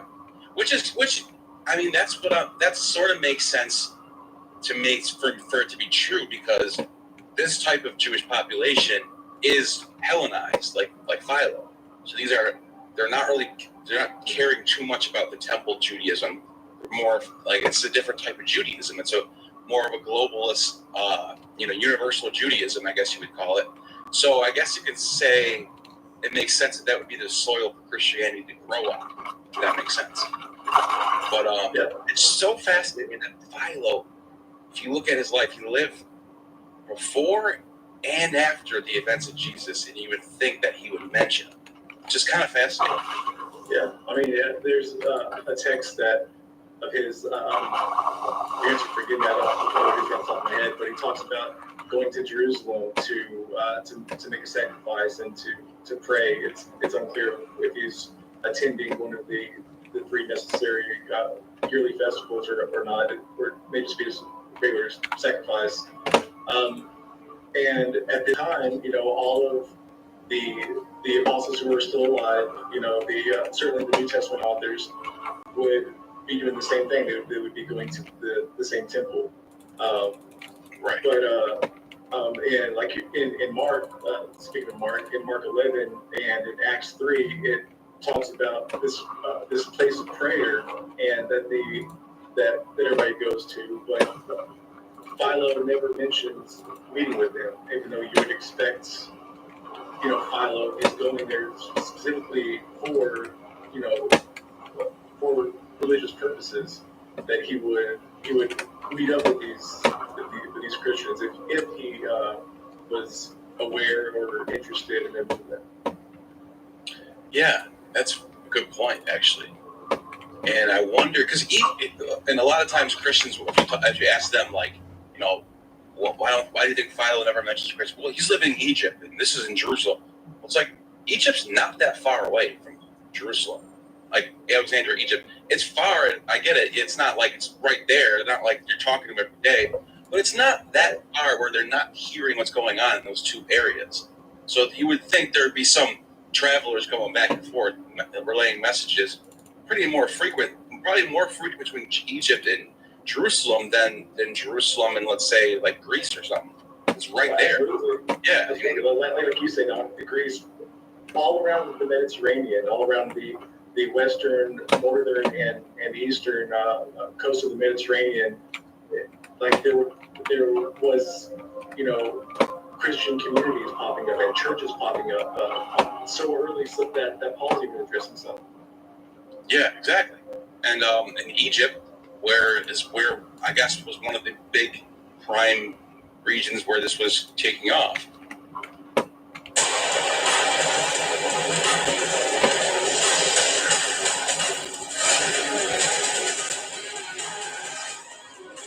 Built without limits. Dynapro. Hanguk tire.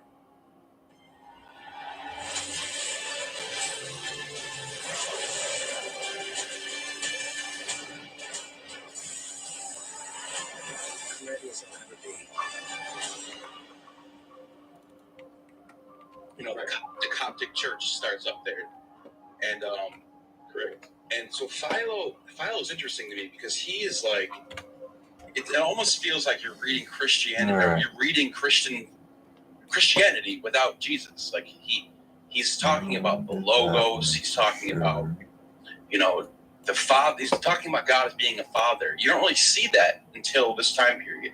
You don't really see that. Like in the Old Testament, if I'm not mistaken, the prophets and Isaiah and Moses, they're not saying the Father. They're just saying Yahweh or the Lord. I don't even know if it's the Lord, but Yahweh or El or something. You know, the Father becomes like this thing where it turns into like Christian. That's what the Christians use because there's the Father and the Son.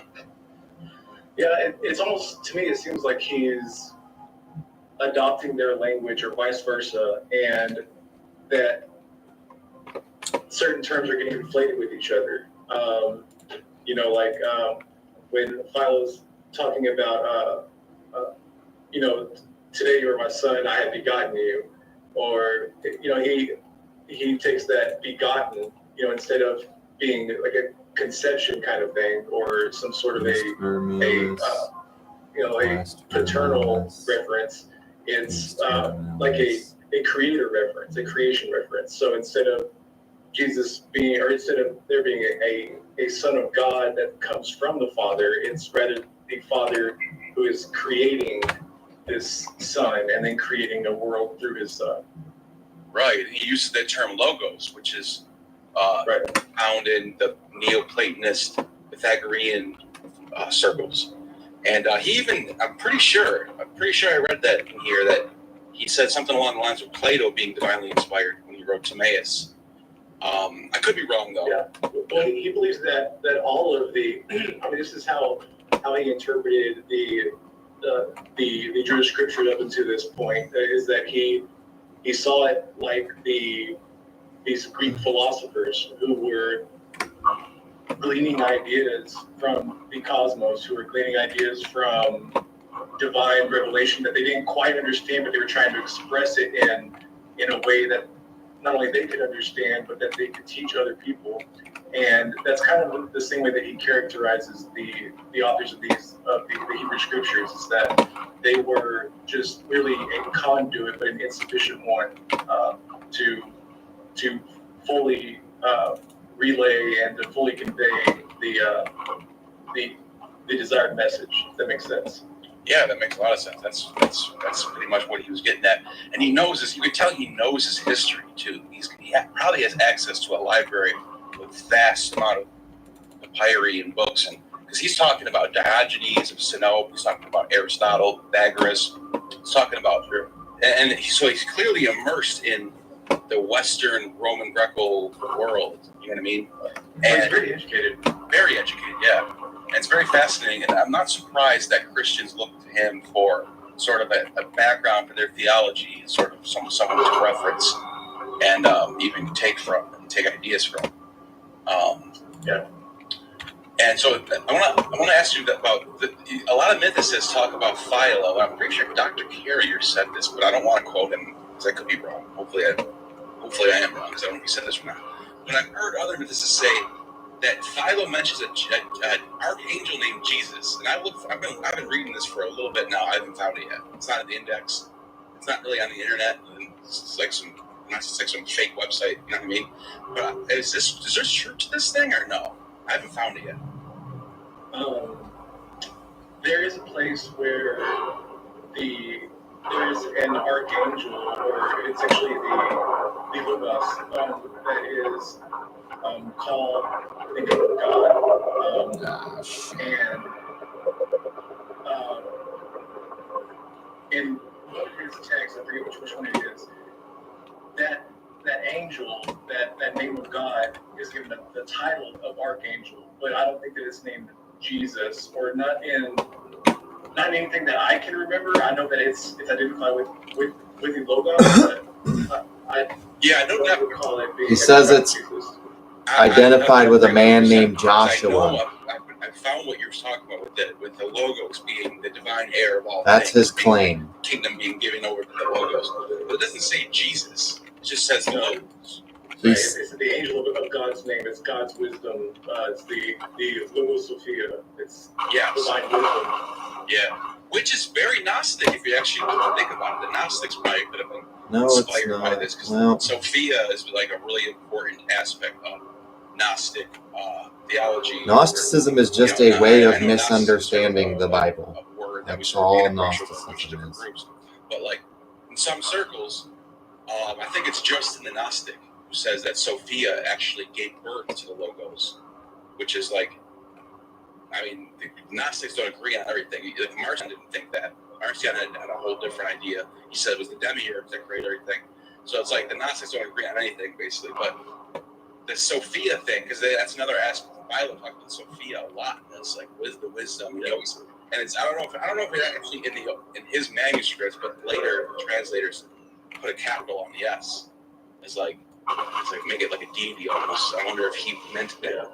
Well, it kind of seems that he did need to give it some sort of a personification. You know, he definitely demonizes this concept of wisdom.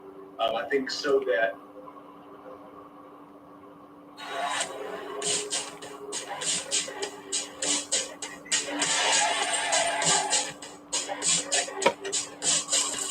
Let's go check that. We're here into the shade. A little drink of water. Let's see.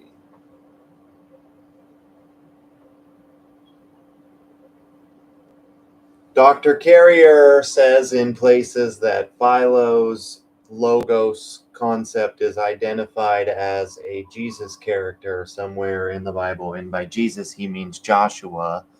What does he mean by that?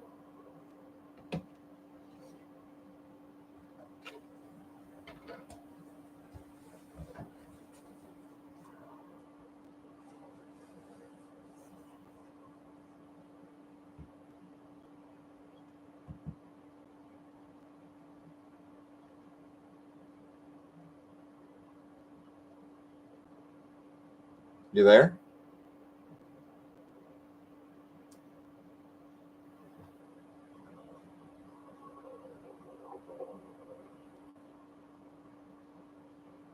Okay.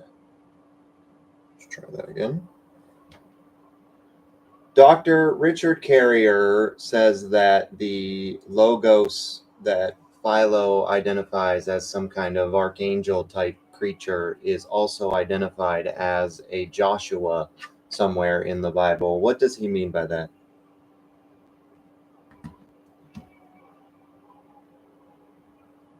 Dr. Richard Carrier is referring to the way Philo of Alexandria, a Hellenistic Jewish philosopher, interpreted the concept of the Logos. Philo often described the Logos as a divine intermediary, almost like an archangel, who serves as a bridge between God and the world.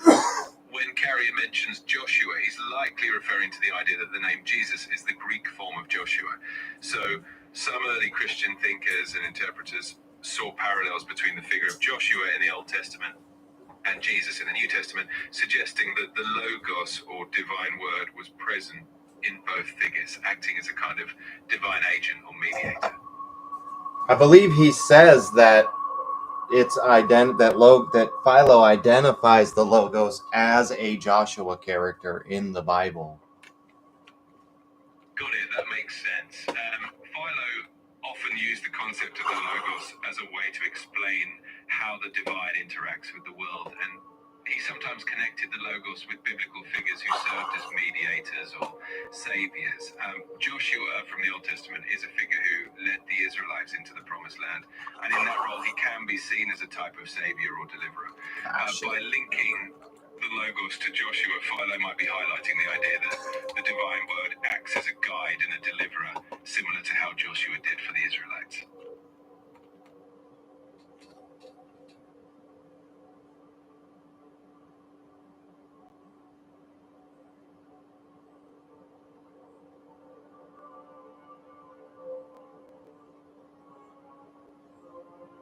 So as far as you can tell, you don't know where and who and what Joshua Philo identifies the Logos as.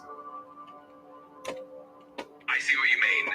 Philo himself didn't directly say that the Logos is Joshua in the sense of the biblical figure, but what Dr. Carrier might be pointing out is that the Greek name for Jesus and Joshua is essentially the same, and early Christian thinkers sometimes drew parallels between the two figures.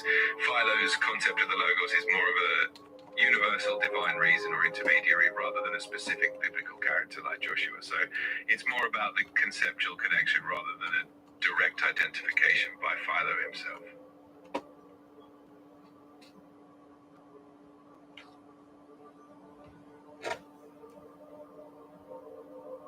Let's see if Grok can find it. Grok's more willing to explore out-of-the-box ideas. Dr. Richard Carrier says that the Logos that Philo identifies as an archangel is also identified as some character in the Bible who happens to be named Joshua as well. That's where he gets the Jesus connection. Do you know to what he's referring? I read the book, but I don't exactly remember.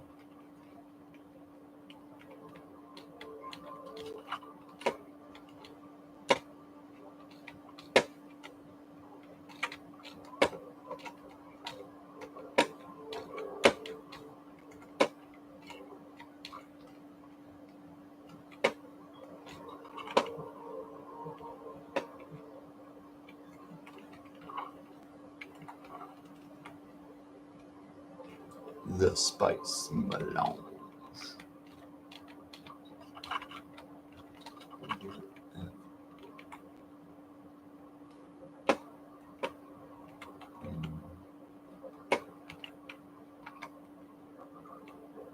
Le spice melange.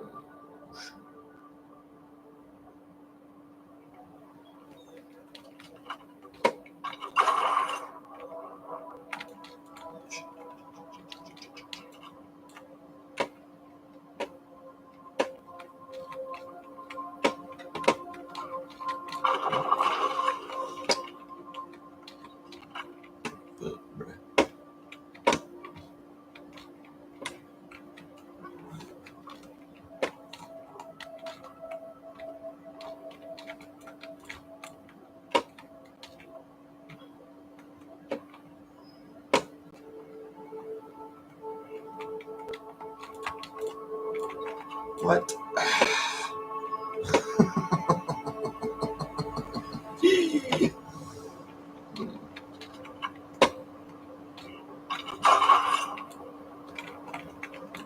Come on, come on, come on, come on, come on. Yeah, baby. Jesus.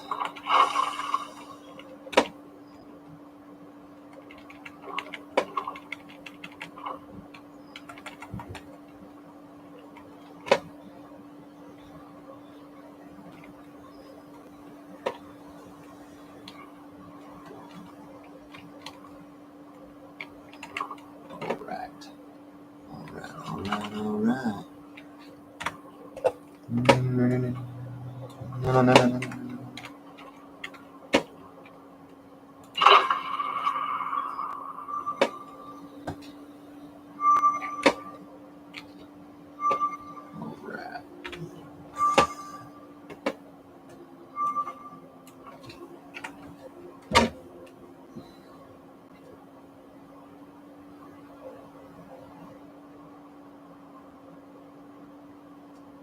Playing the role of mother with the Logos, and so that the in other places, so that the Logos and the Sophia can be identified as one unit in a way, or one grouping that together are kind of like those primordial waters. You know, they are those initial demiurges. You know. Right, and that seems to be, and that what I'm getting at is this actually comes from the Old Testament itself. Like in Proverbs, when it talks about wisdom, it always says she for wisdom. Her lips are pure for wisdom. She is the greatest. It never has wisdom. He is. It's always a feminine thing, which is so that's not like a heretical thing to do. That's in the Torah, or not the Torah, the Tanakh. So that's he's obviously getting that from there, And I think that's pretty interesting. That I wonder if that's like a remnant of the Asherah, the polytheistic days. It's possible, especially with her identification or with her being identified with a tree. There's a lot of crossover there. If we were to make a Venn diagram, there'd be a lot of crossover. Is there enough crossover to where I feel comfortable saying that that they that one stems from the other?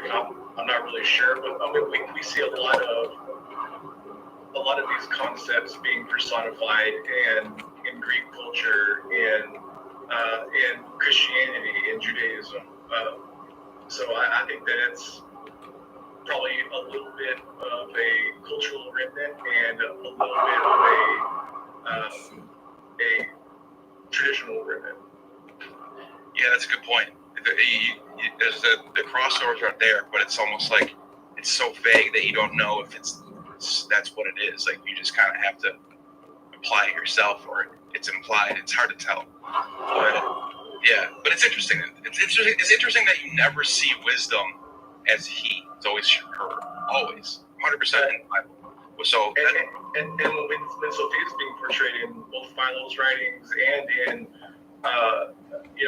in Jewish texts, whether biblical or extra-biblical, Sophia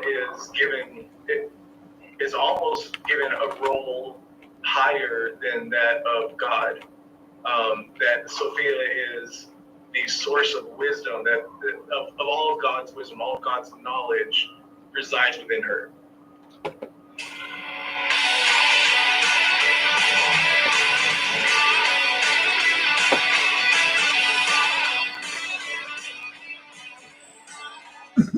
Yeah, I don't know if you're familiar with the Wisdom of Solomon, the apocryphal text that's in the Catholic Bible. It's not in the canon of the Protestant Bible, or it's not in the the 66 books, the big book, but it's in the Catholic Bible. It's apocryphal, and it's called the Wisdom of Solomon. And in chapter, it's deuterocanonical. That's it. Oh, okay. It's good that you pointed that out. There's a big difference, right? Yeah, sure. Yeah. So Deuterocanonical, and chapter 9 is Solomon's prayer, and right at the end he says, "We're saved by Sophia," which is like, what? That's for a Christian. You're not saved by wisdom. You're saved by faith. So, anyways, no wonder why this didn't make the cut. And then right after that, I'm not even joking. The next sentence in chapter 10 says that Sophia preserved the.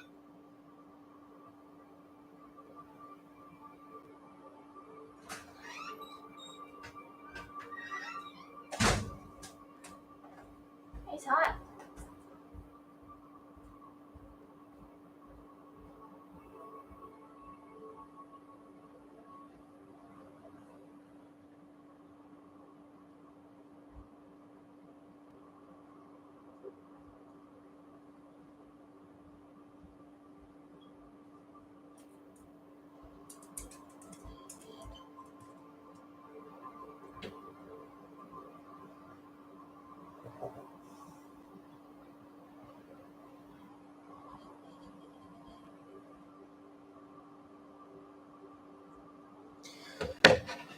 So weird. Catholics are over half of all Christians, and the book he's talking about is also in Orthodox Bibles, and that's over half of what's left of the only half the Christians left.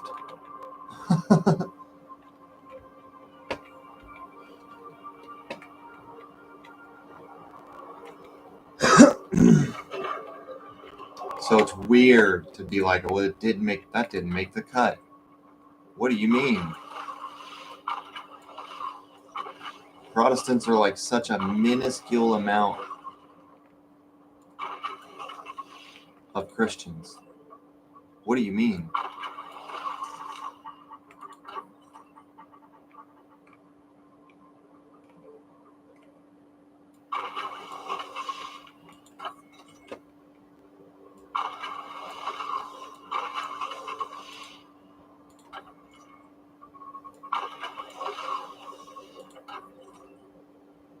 So weird.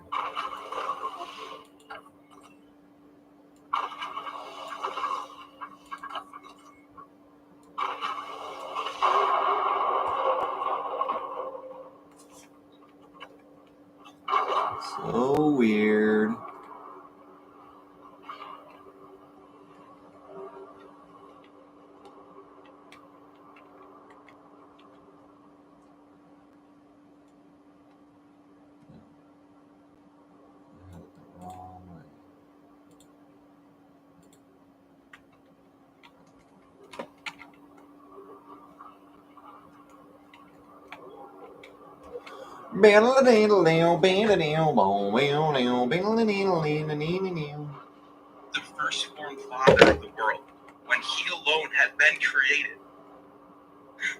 What? Did you just tell me that the father was created by a woman? Crazy. But that's just In like the beginning was wisdom, and it was good.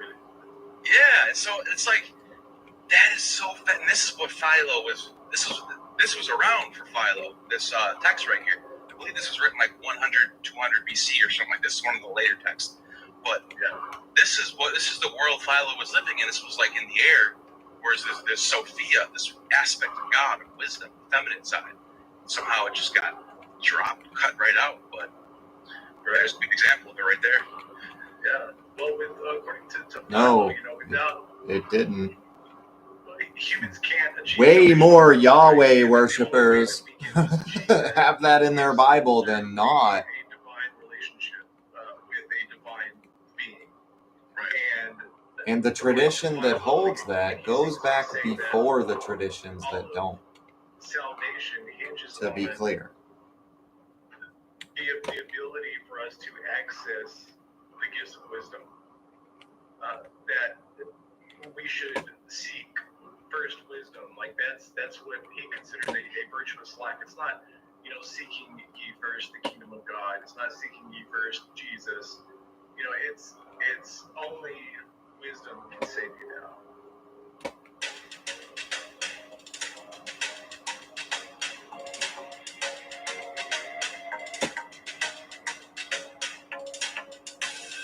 What do you mean? Right, and that sounds like Gnosticism, but Gnosticism is more, I guess Gnosis and wisdom are not the same thing. So it's not exactly the same. It almost sounds like they're getting towards the same. Like getting away from faith alone gives you saved, but, wisdom or knowledge or Gnosis. But, there's like this pre-existing wisdom tradition within Judaism, that holds great importance on wisdom, and that we should search for wisdom, and that in order to purify ourselves, we must attain wisdom. So it's kind of like you set yourself on this path to seek wisdom, and now that's the only thing that can save you. wow, that's cool. And there's Philo writes about so many different things, and like he has this text called the Embassy of Gaius, and he goes in depth about meeting Caligula, and I think this is one of the best parts of his works, where he talks about Caligula being a psychopathic dictator, emperor who comes along, put my statue in your temple, worship me, and then they're like, the Jews are like, well, we give offerings in your name to our God every day. We love you, we support you. He says, you have a different God than me. And I guess they're all freaking out, and they all think they're gonna die. I think he even does kill a couple of them or something like that. But what do you think about Philo writing about stuff like this? It's kind of hard to say. I think that it's certainly possible. I mean, I think they could have been an old man, but I think the fact that if I remember correctly, Gaius rejects his request, right? He rejects the Jews' petition, right? Right. So I think that being said, it's kind of lends credence to the possibility that it is historical, because he didn't approve of it. It's not really something that he wanted to hear, or not something that he wanted his students to hear, I'm sure. But it does paint a picture. It sort of asserts what Josephus later on writes about when he's saying that the Jews basically said, give us death rather than give us these statues. Because you're giving another example of the Jews really sticking to their guns and being like, no, we don't want the statue. We're not going to worship capital Jupiter, or whatever his name is, the god of Jupiter Capilonius, or whatever. And they weren't going to do it. And they were devout worshipers of this Jehovah, Yahweh, and they were not going for any of that. And the rest of the empire was like, whatever, do what you want, we'll just worship. But ones. Like you don't hear about this in Carthage or in Spain or in the Gaul. They're just going along. The Jews are the only ones who are real. I mean, not the only ones. I guess there are rebellions. As far as religion goes, they're the ones who are the hardest, sticking to their guns and staying true to what they believe in. Yeah, I think it's also possible that he stayed long enough where he returned after Gaius died, and maybe he thought that Claudius would be better suited to present it to, that he would be more likely to approve it. I think that's possible. I mean, it'd be kind of hard for a Jew not to see Claudius as, a little more easy-handed than Gaius. Yeah, and I think that's possible. Yeah, and it's funny because later on, the two emperors that got damnation was Caligula and Nero, right? Which is like they're looking back at these events as the two harshest emperors that were on the Jews. They're saying there must have been harsh on the Christians too, which is why you get the writings of Eusebius saying all these Christians were persecuted, fed to lions.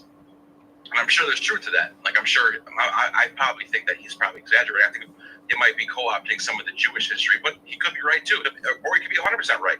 Could have all been Christians being persecuted. But it's interesting to me that the later Roman Empire authors and writers and historians are sort of looking back and doing it and seeing the history for like in the same way the Jews would look back. Like, sure.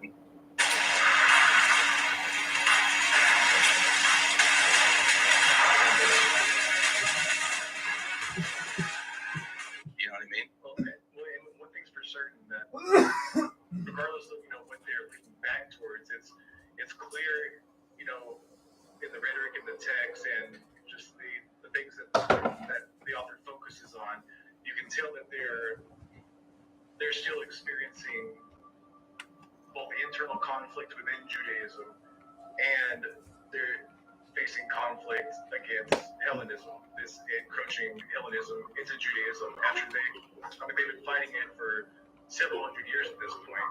So it's just kind of like the icing on the cake. It's just like, well, freaking You're great. Christians? It's just we're fighting The Fremen are ourselves. Christians? We're fighting against them, and we're not just fighting against them, but they're pushing back. We're getting persecuted, and it doesn't matter that we're different. The people who were not Jewish, they didn't care about the sectarianism within Judaism because it wasn't diverse enough for them to even Wait, you guys acknowledge worship unless the they word? had some, Is that what this is? some knowledge of just, Judaism 101, or, Jewishness 101, whatever you want to call it. So, the only people that those internal conflicts bothered were the Jews. All they did was allow them to be conquered because they divided themselves and made themselves weaker, essentially. And the whole time, both sides are griping because both sides feel like it's the other person's fault. The other side's fault that they're getting attacked by the Greeks. So it's those are both by the Romans. So it's really interesting. And it is interesting because it probably explains why the Jews are not the only, but like one of the very few people that still have their culture intact today. Like all the other, like the ancient Gauls or the ancient Scythians or Carthage, all those religions are gone. They just went along with whatever Christianity or whatever Islam took over, and whatever location they were in, they sort of just went with the flow. Whereas the Jews were like, no matter where they were, no matter if they were in the diaspora, whether they're in Germany, whether they're in Spain or whatever, they are just sticking to their Torah and their Tanakh. That explains why they kept it going. they also have a geographical anchor that not many religions have. They have this sense of homeland, you know, that, or motherland, if you will, that they can return to whether they're in the diaspora or not.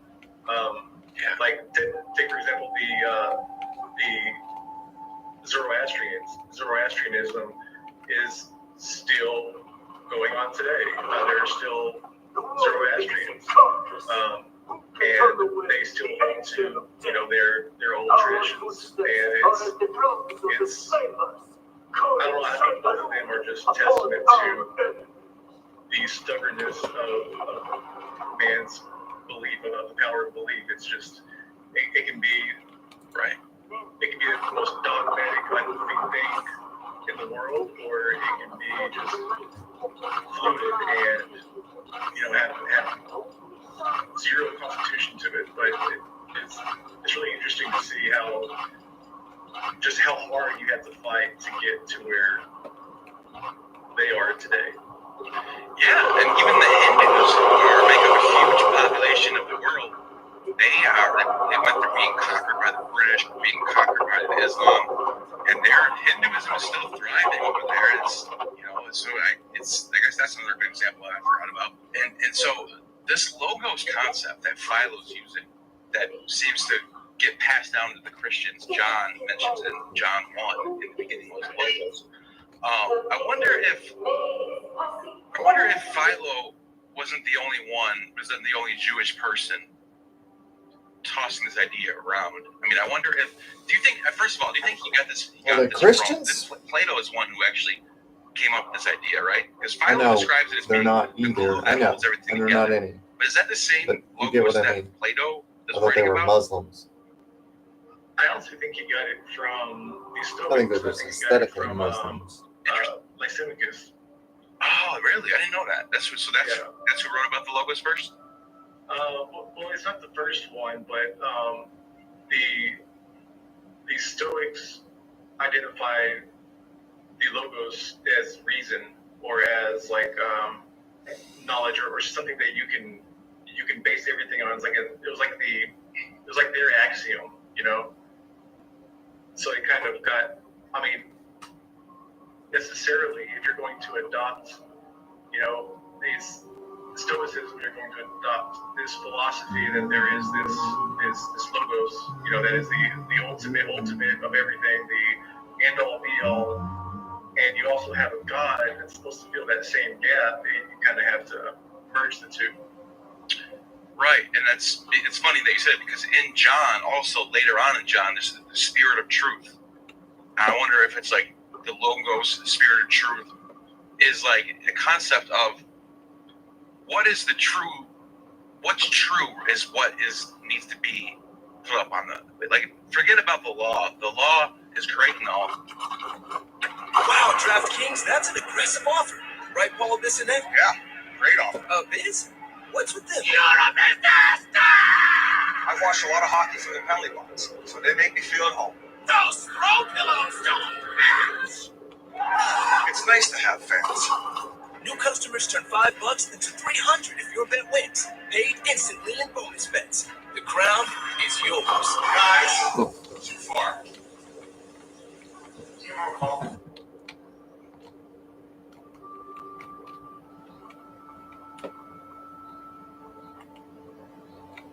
But there are instances where truth will trump the law.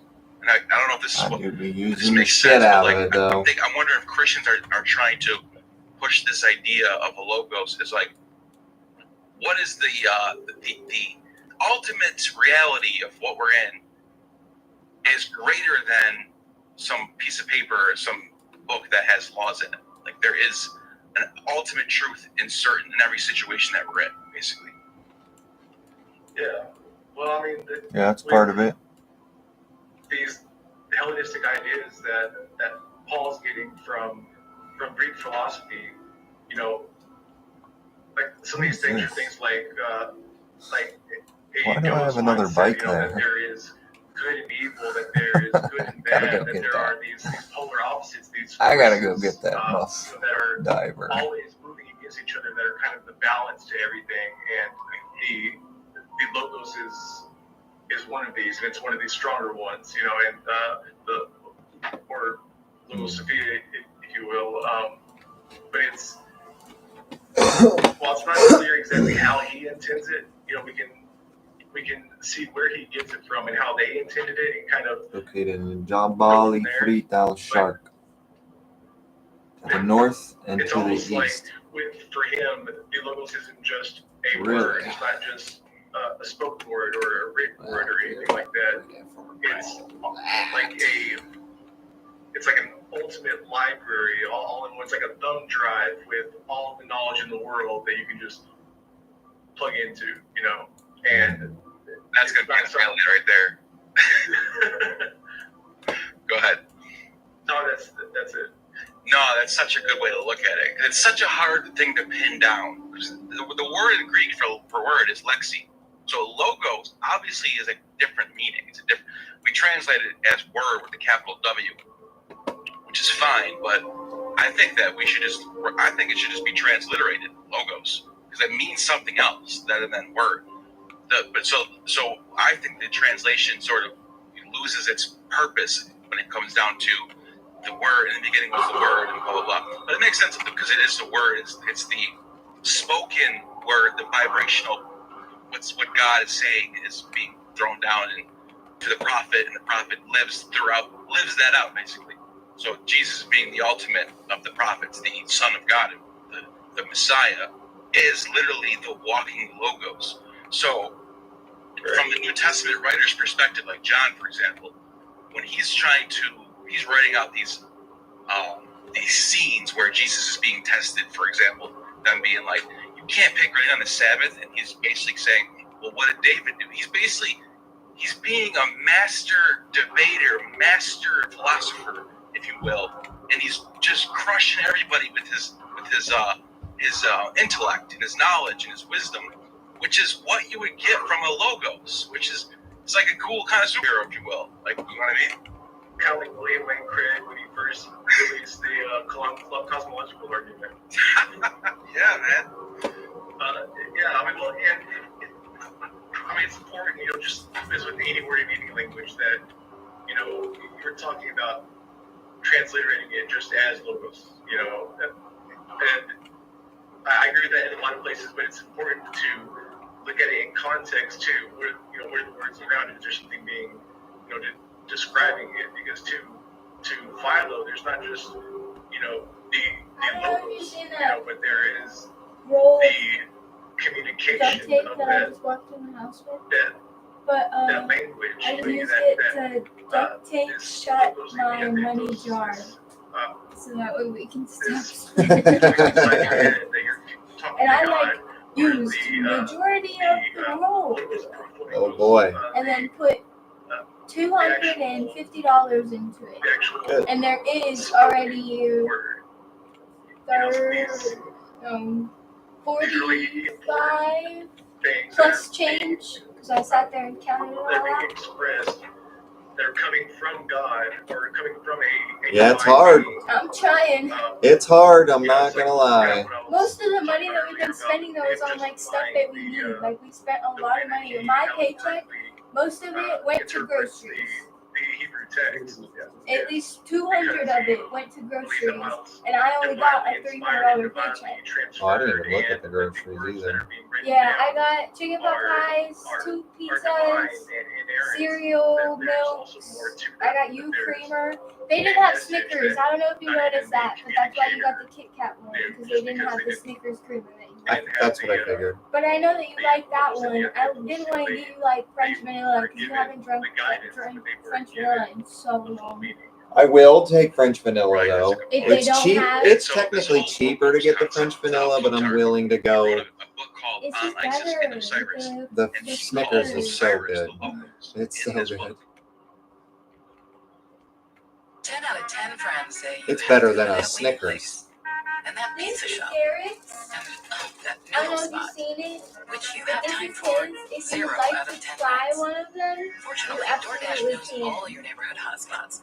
So you Yeah. always get the best of what's I was thinking about it. I probably won't, but I was thinking about it. Boulder? No. Have you? No, it's gross. You don't even know. You never had it. I know, but it's all stinky. Oh, All yeah? of it's spicy. I want to go to that. Habanero lime. We need to go to the ramen restaurant someday. You might like it. ED has affected my confidence. My wife Ramen, real ramen? It doesn't matter, but it matters to me.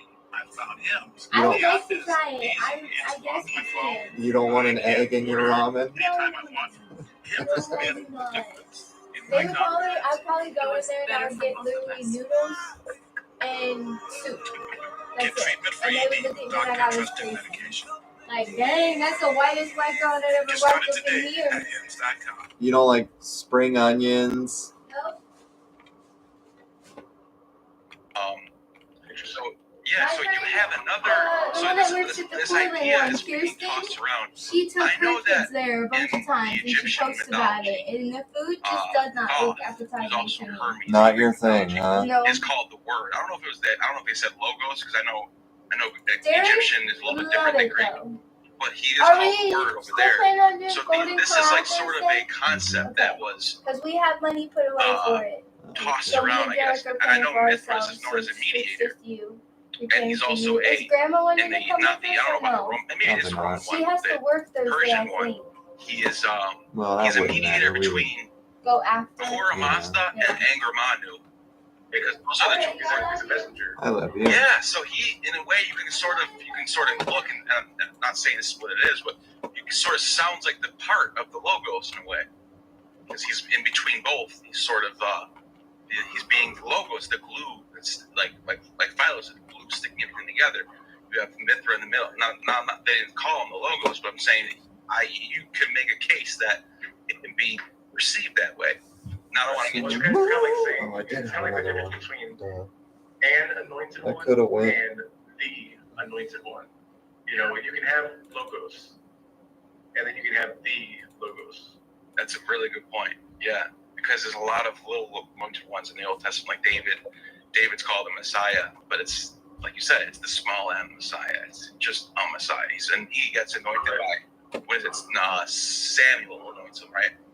But the anointed one is the one who's anointed by the baptism, right? The holy whatever. And the anointed one is the one who is prophesied, who is to come, who is going to be either a high priest or a king or some prophet or some major figure. That's kind of who they were expecting in the anointed one. But an anointed one could be somebody who just spilled olive oil on her shoe. Exactly. Yeah, that's a good point. And that is just that. So when you put it in the context of what we're just talking about, it's not that surprising that Christianity took off the way it did. I mean, I know it took a while, but it's not that surprising to me that it spread at the rate it did and became so popular because it sort of grasped. It sort of had its hands in everything. Like somebody who's a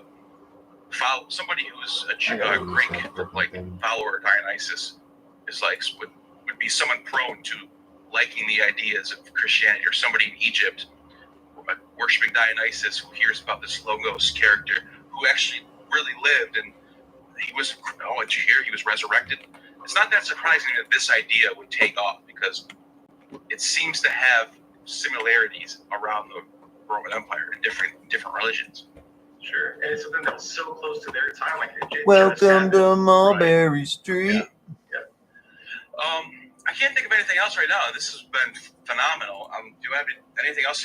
Is there any other? Actually, I'll just ask you this: is there any other parts of Philo that I didn't mention that seem very Christian-like that we forgot to mention, or did we cover all that? I think we did.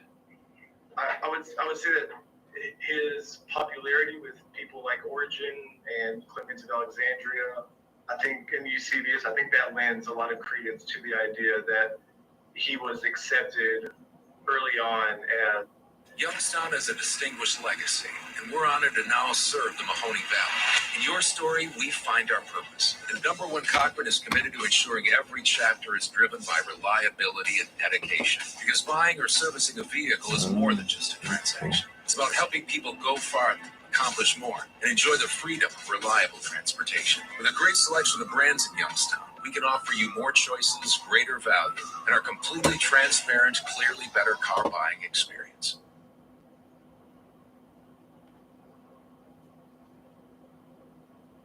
Eventually, your side hustle might take off, and you've got some great opportunities to work with some new clients. One problem, though, you need a certificate of insurance to proceed. Don't freak out. Next literally has you covered. You can get a quote in as little as 7 minutes with their app. Safeguard yourself against potential medical bills, damage to clients' property, damage to equipment, even tool theft. Next offers plans as low as $29 a month, flexible payment options, customized policies to reflect exactly the type of work that you perform. Next is capable of issuing a certificate of insurance same day. Click on the ad, fill out a quick questionnaire, and get your free quote. Maybe even get your new insurance policy started today.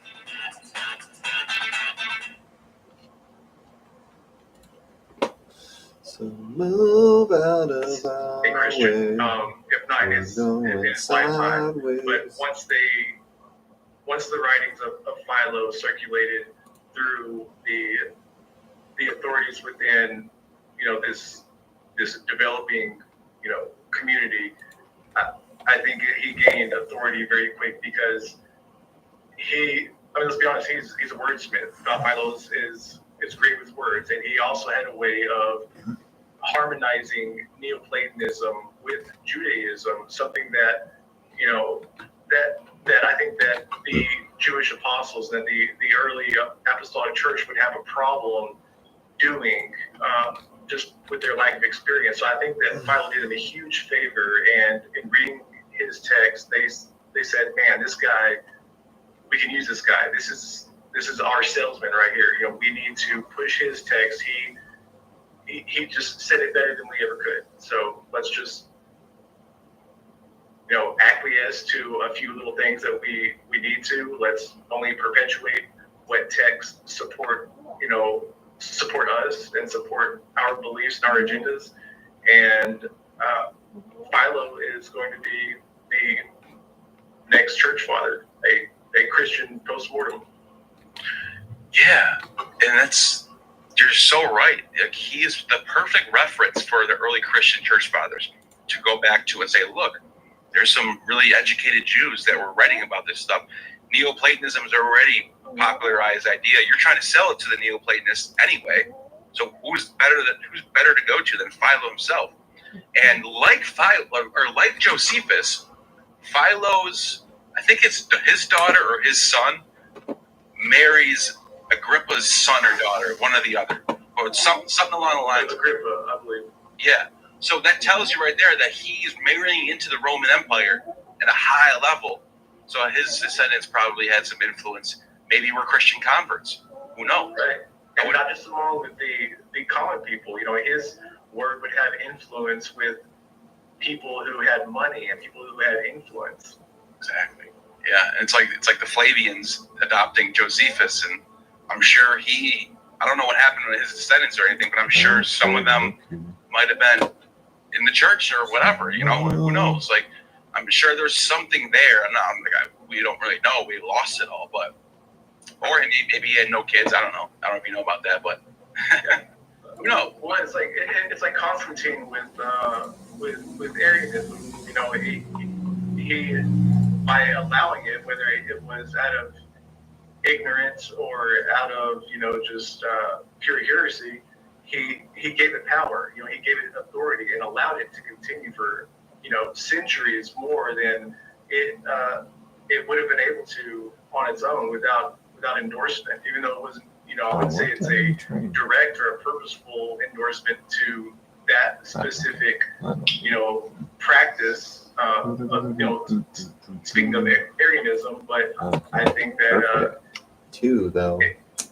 that without that everything up. But I should have had that recommendation, without that support behind it, even if it's just something as small as Constantine being baptized by an Arian priest, it speaks power to it because it's Constantine. It's somebody in a high position of power. It's not like an apostle writing it. Even though that would have authority to an already believer, that does nothing for the potential convert. Absolutely. Yeah, that's point, because that's as big as it gets. This concept. Yeah, I'm sorry, I took the long way around that. No, I love it. I'm glad you did that. And I was trying to think if I had anything I wanted to ask. But, oh yeah, Arian, real quick. Arian, is this the same Arian that writes the Life of Alexander the Great, or is this a different Arian? A different Arian. Okay, because I know it's confusing, isn't it? Yeah, it's not Arrian is the historian. Arius is the founder of Arianism.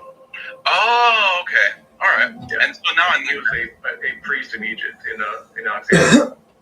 True. Yeah, that's okay. Now you're reminding me. Okay, yeah. And so because the reason why I get those two mixed up is because Arian, the one that wrote the Life of Alexander the Great, he also wrote a wisdom book. I don't know what it was called, but it was like a Stoic book, like sort of like a meditations book that ended up being used as by a lot of church fathers as well as Stoics, like Marcus Aurelius was big into it.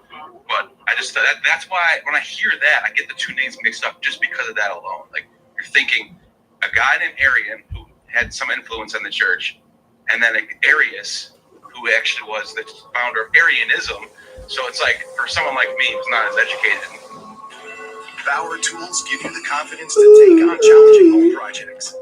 With hundreds of corded and cordless tools and accessories, Bauer enables you to complete tough vehicle maintenance and repairs, manage difficult landscaping projects, tackle demanding home renovations, and even turn your garage into a workshop. For all your current and future projects, Bauer is ready to deliver.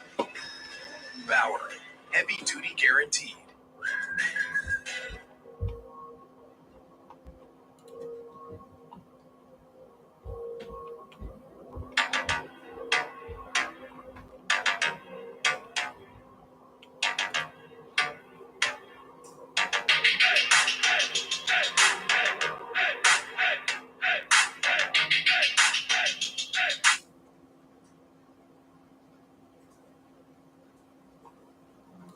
As well or personal as I immediately get mixed up with those two, but I'm glad that we got to clear that out real quick. Yeah, I think it might be the Enchiridion or the might be like dissertations and discourses maybe. Yeah, that's exactly what it was. Yeah. Okay. Yeah. But yeah, and this has been awesome. This has been a really fun, interesting conversation, and we're definitely gonna do it again sometime. For sure, I'm glad I could answer all of your questions. I was worried that they had been too long. No, this is great. This is perfect, actually. And Jim Majors, you have a YouTube channel. Is there any other sites? I put the YouTube channel in the description, and I have a comment on it. Is there anywhere else you want to point to people for anything else you got going on? I mean, really, if you just subscribe to my YouTube channel and watch a couple of videos, I'd appreciate it. If you want to follow me on Twitter, I'm on there quite a bit. My handle is @DJMajors. Nice. There it is, guys. And you have just attained true gnosis. I swear. You have just attained true gnosis. The demiurge has no power over you.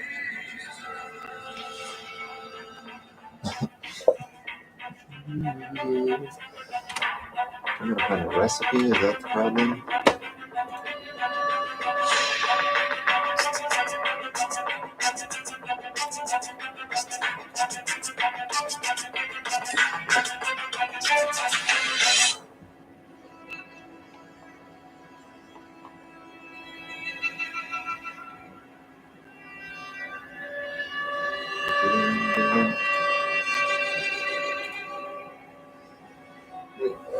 Anyway,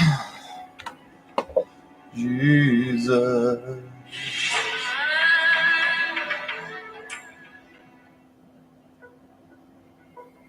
Up to date is this awesome tool where I can very quickly look up pretty much anything that I need to know in the medical world, just as quickly as I could find a recipe online for Brussels sprouts. It's constantly updated and just trustworthy information that is right at my fingertips. Some of the content that I frequently look up on UpToDate is medications. It will link to Lexi drops. I can look up the dosing, the possible side effects, the pregnancy implications, and then I love the CME hours that I accumulate. There's not even paperwork involved. It's so easy to use. I use UpToDate all the time. I feel very strongly that it translates into better patient outcomes and lives saved for sure.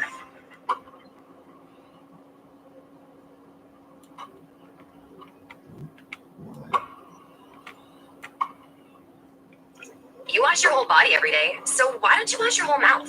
Listerine, wash your mouth.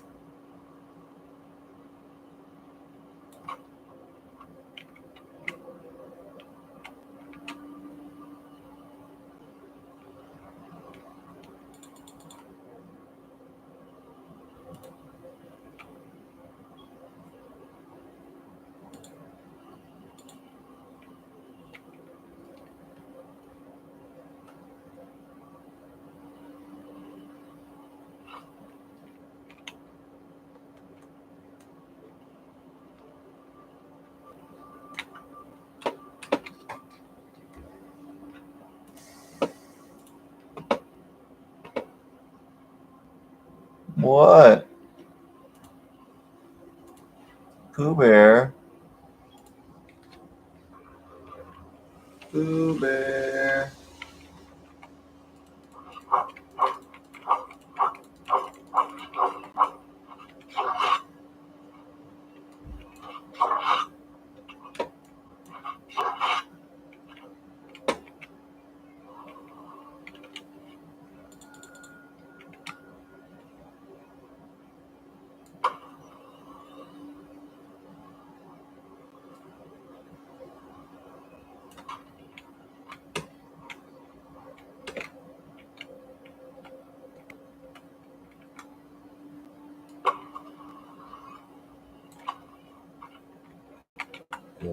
Lame.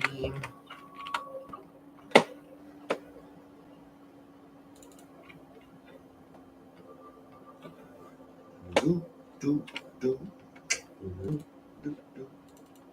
Do, do, do, do. Do, do, do, do. Do,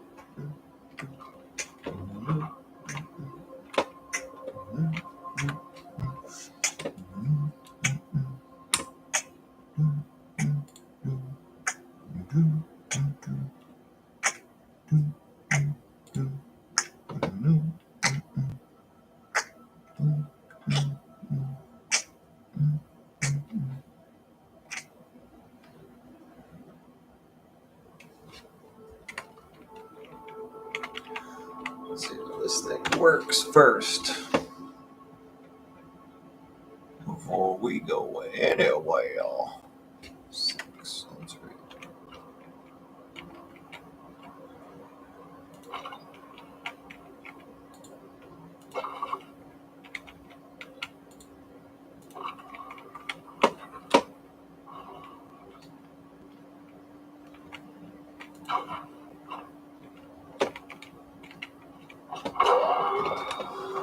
You ain't a going nowhere.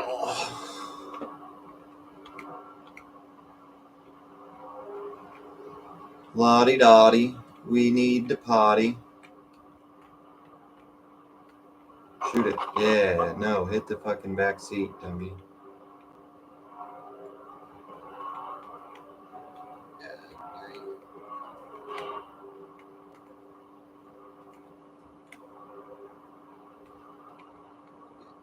Moving.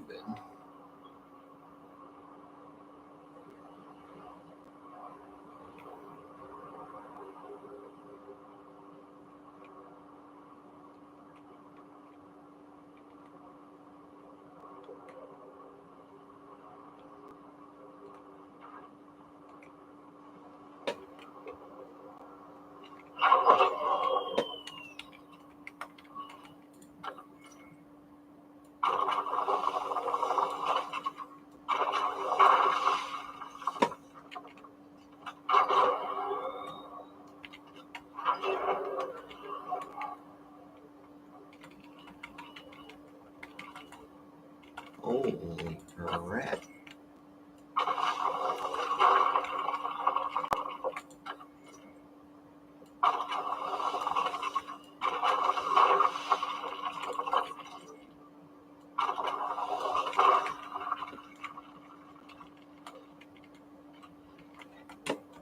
Holy crap.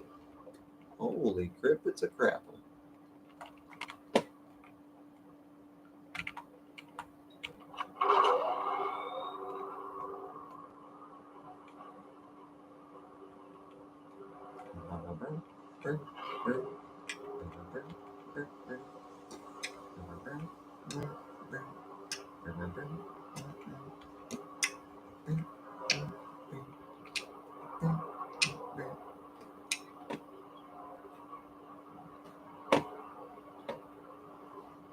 We're probably safe.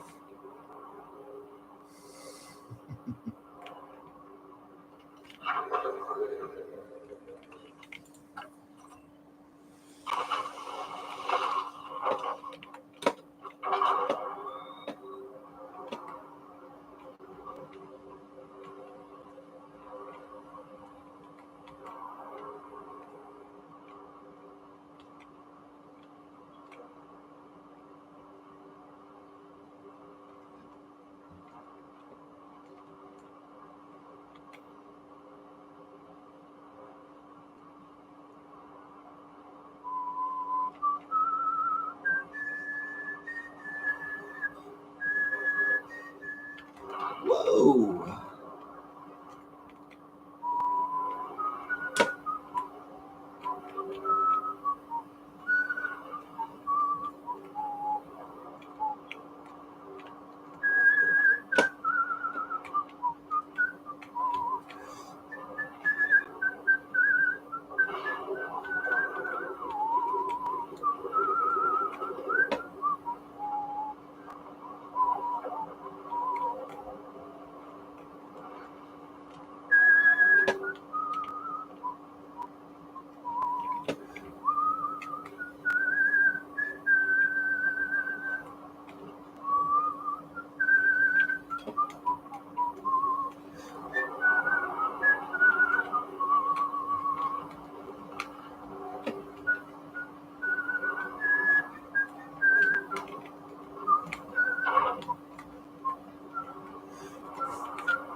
Yeah.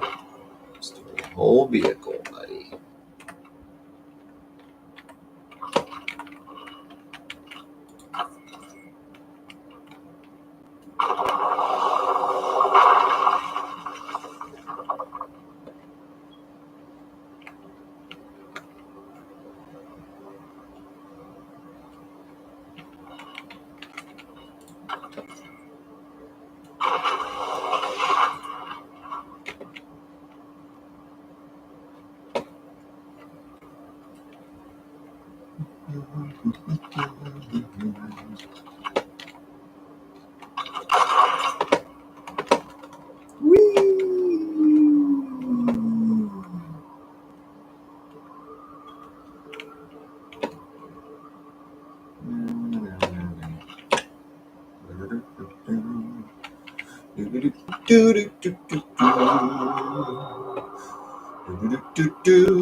fuck are you guys doing out here, weirdos?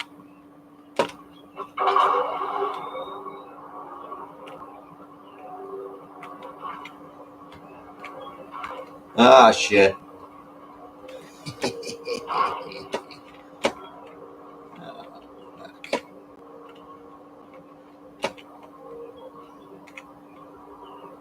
Ah, shit.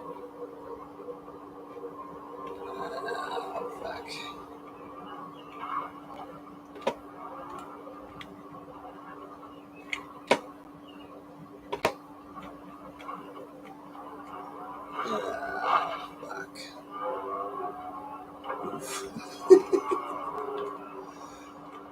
Just built like that.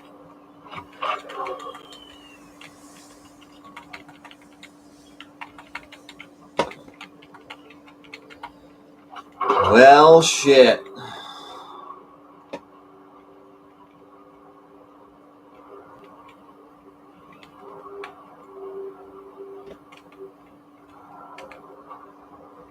That's right.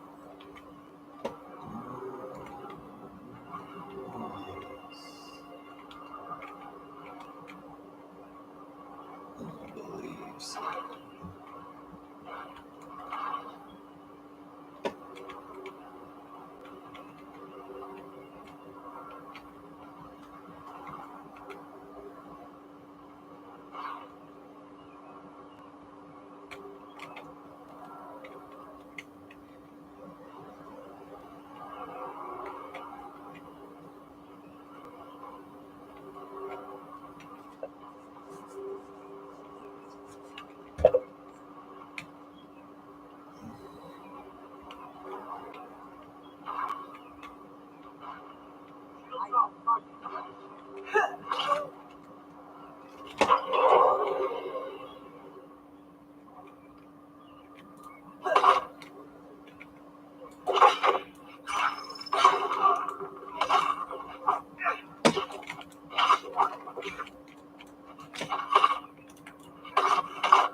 Sector alert. A large sandstorm is approaching.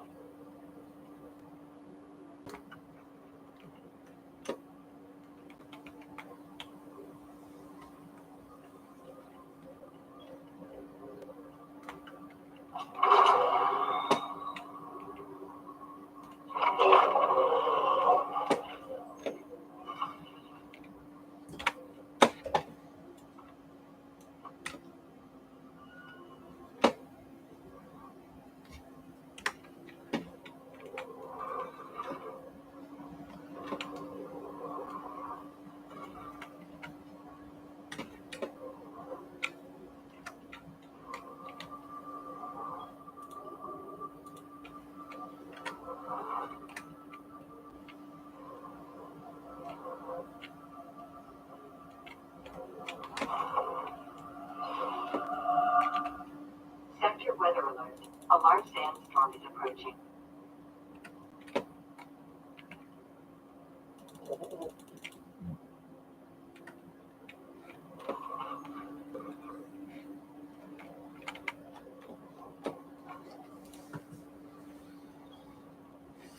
Mouse corpse, where the fuck do you get those?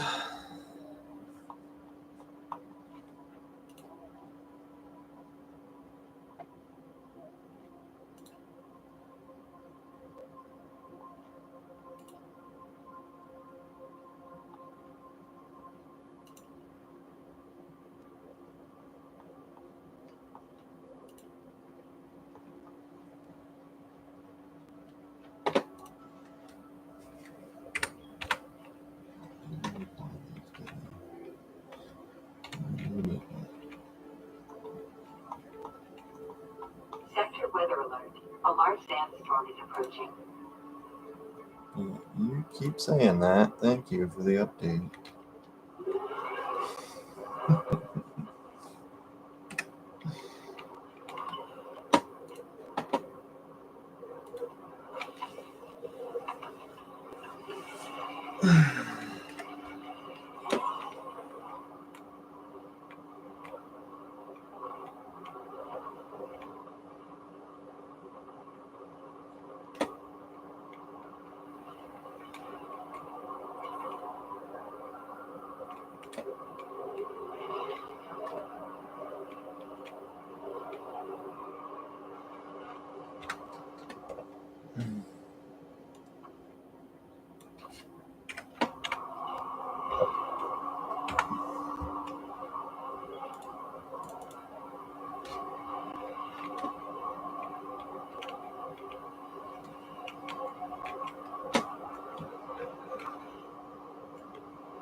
Is that doing anything? What is this doing? I don't think that's doing anything. Gonna be honest with you. Okay. Anyway, let's go.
Black ball.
there for now.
All right, how much more do I have to spend?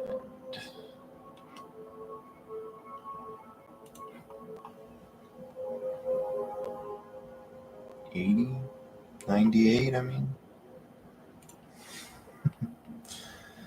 15, 25, 35, 45, 55. Okay, so a lot. All right.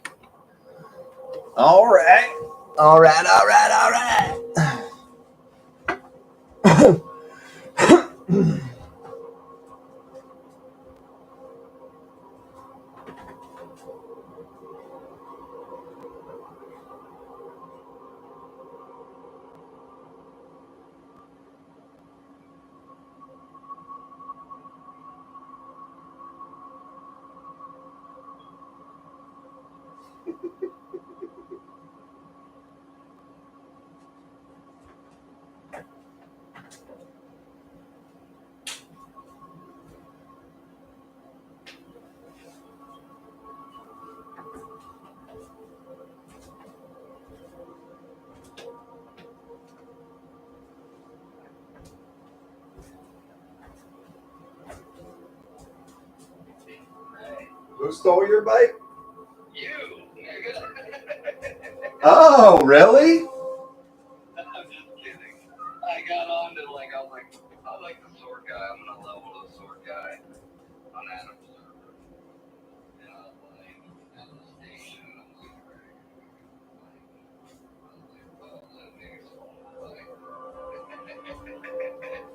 How did I do that? You took the bike. I just did that just a few minutes ago. What? Took a bike. What do you mean? There was an extra bike. Across the desert, you took the bike. Yeah. I thought I was like, oh, maybe he'll make a bike and then. Oh, you're saying I didn't make my own bike. Well, I have an extra one. I can deliver to you. No, dude, I got a bike. I did all the shit. I'm ready to get over there now. I don't know why, but there was just a bike sitting in the middle of the map. And I'm like, it's my bike. So I went over there and fucking stored it, and now it's in my base. Yeah. Yeah, I don't know why I have two bikes, but I do. You had a bike randomly in the middle of the map? Yeah. Nice. I don't know why. Hey, that's good. I was just kidding, dude. I just thought it was funny because I walked out there and I'm like, that nigga stole my bike. It's payback. I guess it was probably both of our bikes, but... Well, you constructed it. Because I'm getting ready to cross. I'm at the Big Hammer. Are you west or east? I'm at the Big Hammer. I think that's in the east. Oh, okay, yeah. Yeah, east. That is east. Oh, I hope I make it. I have a lot of shit. I'm taking everything. Yeah? And I already have all the scavengers here. Frickin', I got this sweet-ass knife. So, that's where your base is at the Big Hammer? Yeah. Dude, I know I'm gonna get eaten by this fucking worm. He likes to patrol where you're at the most. He likes to patrol where you're at the most, that little noob area. I saw him all the time. He was there all the time. Yeah, waiting for noobs. Uh-huh. He finally got me. I kind of let him, though. I was just kind of not in a great mood, so I was just like, fucking, I don't give a shit. Wait, he got you? Yeah, he got me. What'd you have on you? Not a lot, because I kind of was, I knew what I was doing, you know what I mean? Yeah, you knew you were going to lose all your shit. I did. What? The only problem was I had all of my ammo on me, so I had to fucking waste all of my metal making ammo again. Oh. And I'm still super low on ammo.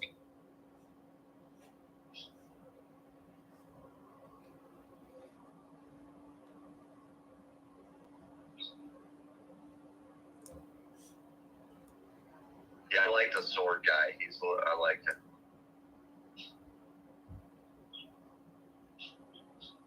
They really need to give you more than frickin' basically 2 abilities, and then you have to have the grappling hook. That's the one big legitimate complaint I heard. Yeah, you don't have to have it, but you kind of fucking really handicapping yourself if you don't. You tangentially or something.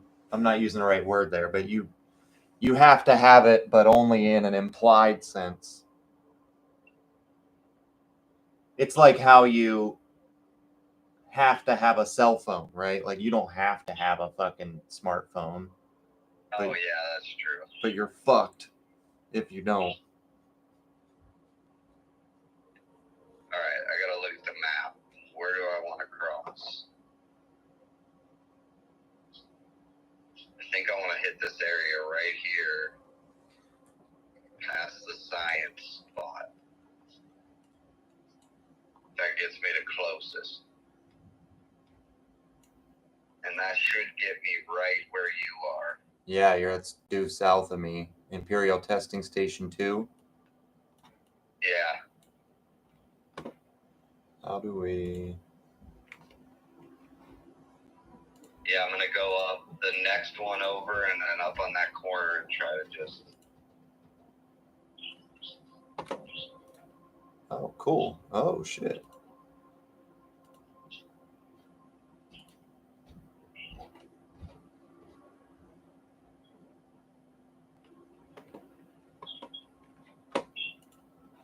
Dude, I have such an easier time with the fucking sword guy. Fucking with the Bene Gesserits, like, you get some, like, cool abilities that, like, CC people, but you're just fucking stabbing, nothing's dying. Yeah, the melee combat is... I'm not a huge fan. No? I like the melee. I like the sword guy, though. He jumps in, fucking kills people quick.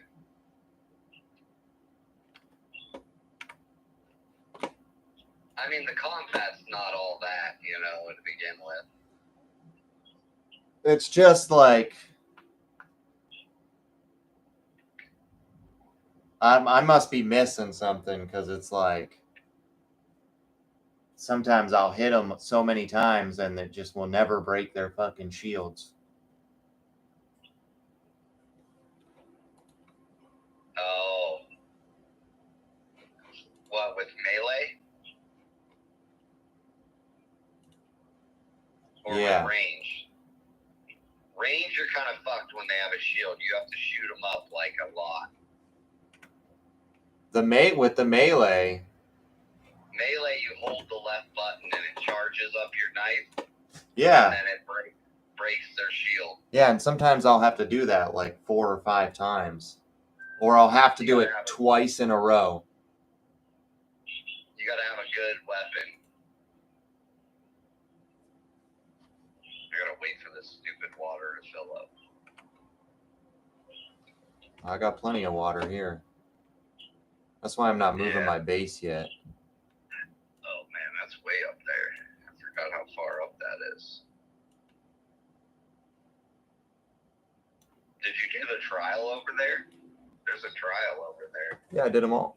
You did all of them? I'm on 6 now. That's what I am on my other guy.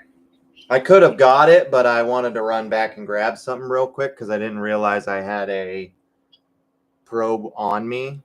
So we can go run up there if you want. Well, I gotta do the second one. Let's see, which one did I do?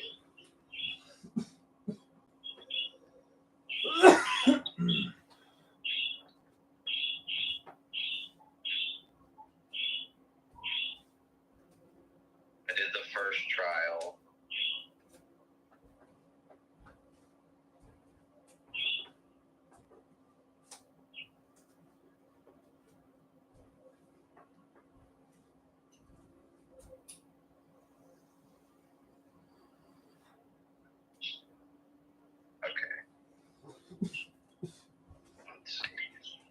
Probably don't need that much water, but I hate to.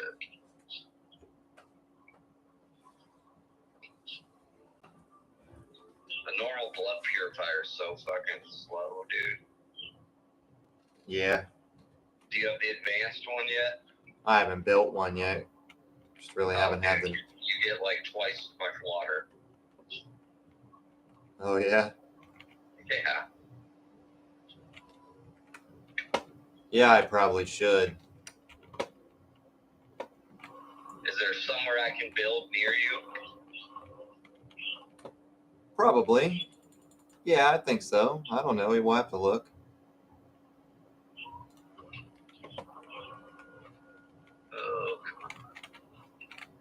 All right. To build one of those, I need more iron. I'm pretty close, though, actually. So I can do that while I'm waiting on you.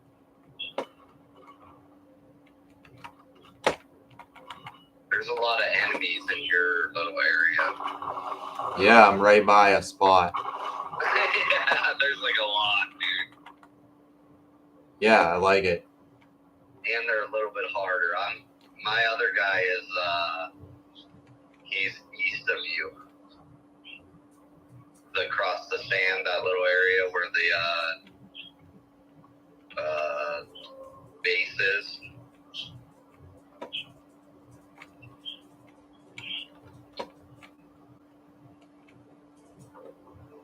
This guy's base is getting fucking huge, man. Your base is getting gigantic, buddy. You can get extenders. Yeah, I have one. I just haven't put it up yet. How'd you get it? Well, I just haven't built it yet. No, but how'd you get the extender? Research, I think. Yeah. All right, I'm going for it. Well, I haven't researched it yet, to be clear, but I have it available. It's called the stalking something. You gotta have it. I don't have it. It came up pretty early. You could have done something that I just never did.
You can like tell where he is, I guess.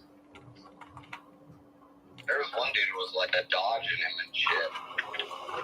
Yeah.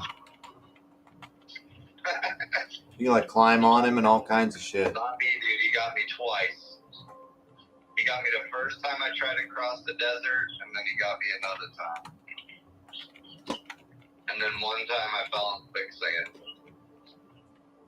I had a rough go on the other guy. I almost fell in the quicksand just a second ago. But I realized what was happening and I got out real quick.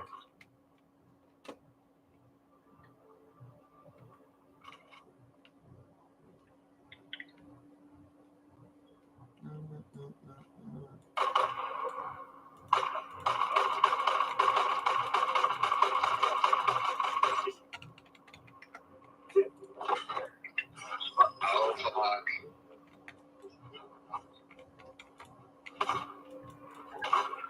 Oh, shit. He's coming for me, dude.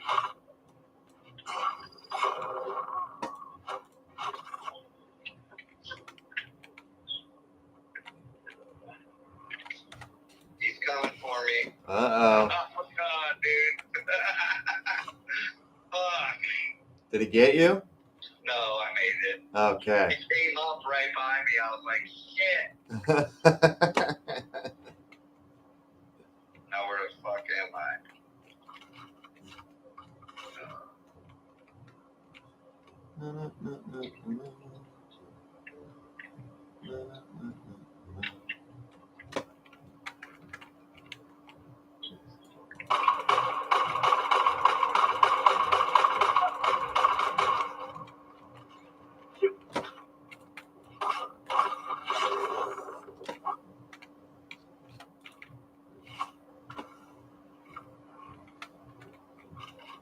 I'm at the ironworks. Oh, sorry.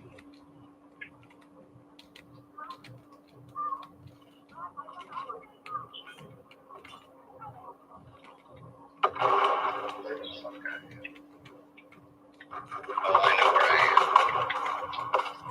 Go over there by the other research station.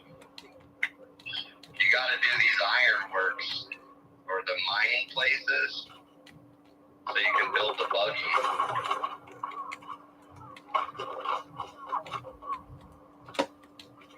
What? Oh, yeah. Uh-huh.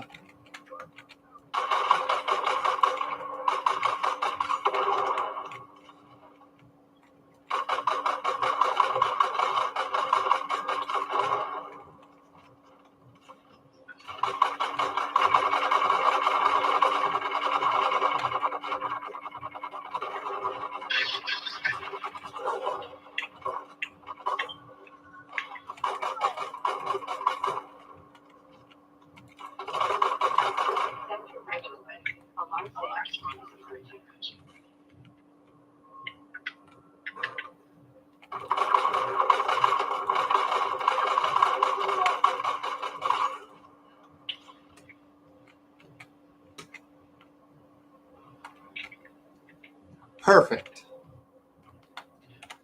Oh, the spot where I built my original base is open, but trying to get over by you, but that's gonna be crossing a lot of desert. It's a good spot.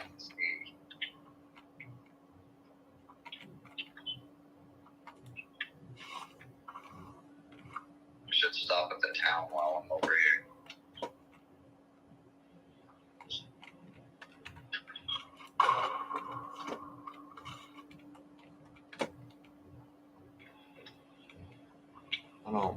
I don't much see the point of the towns. That's where you get all the quests.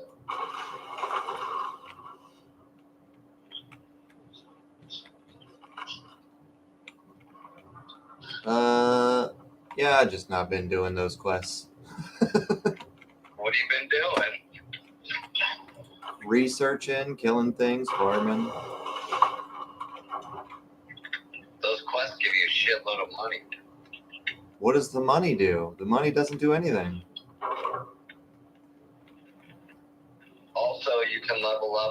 different factions. Damn, my fucking bags are full already. God damn, how do you get a bigger fucking backpack? It would be an honor to serve. One of our uncovering spies, the agent, details are in this. Stop it. What are you doing?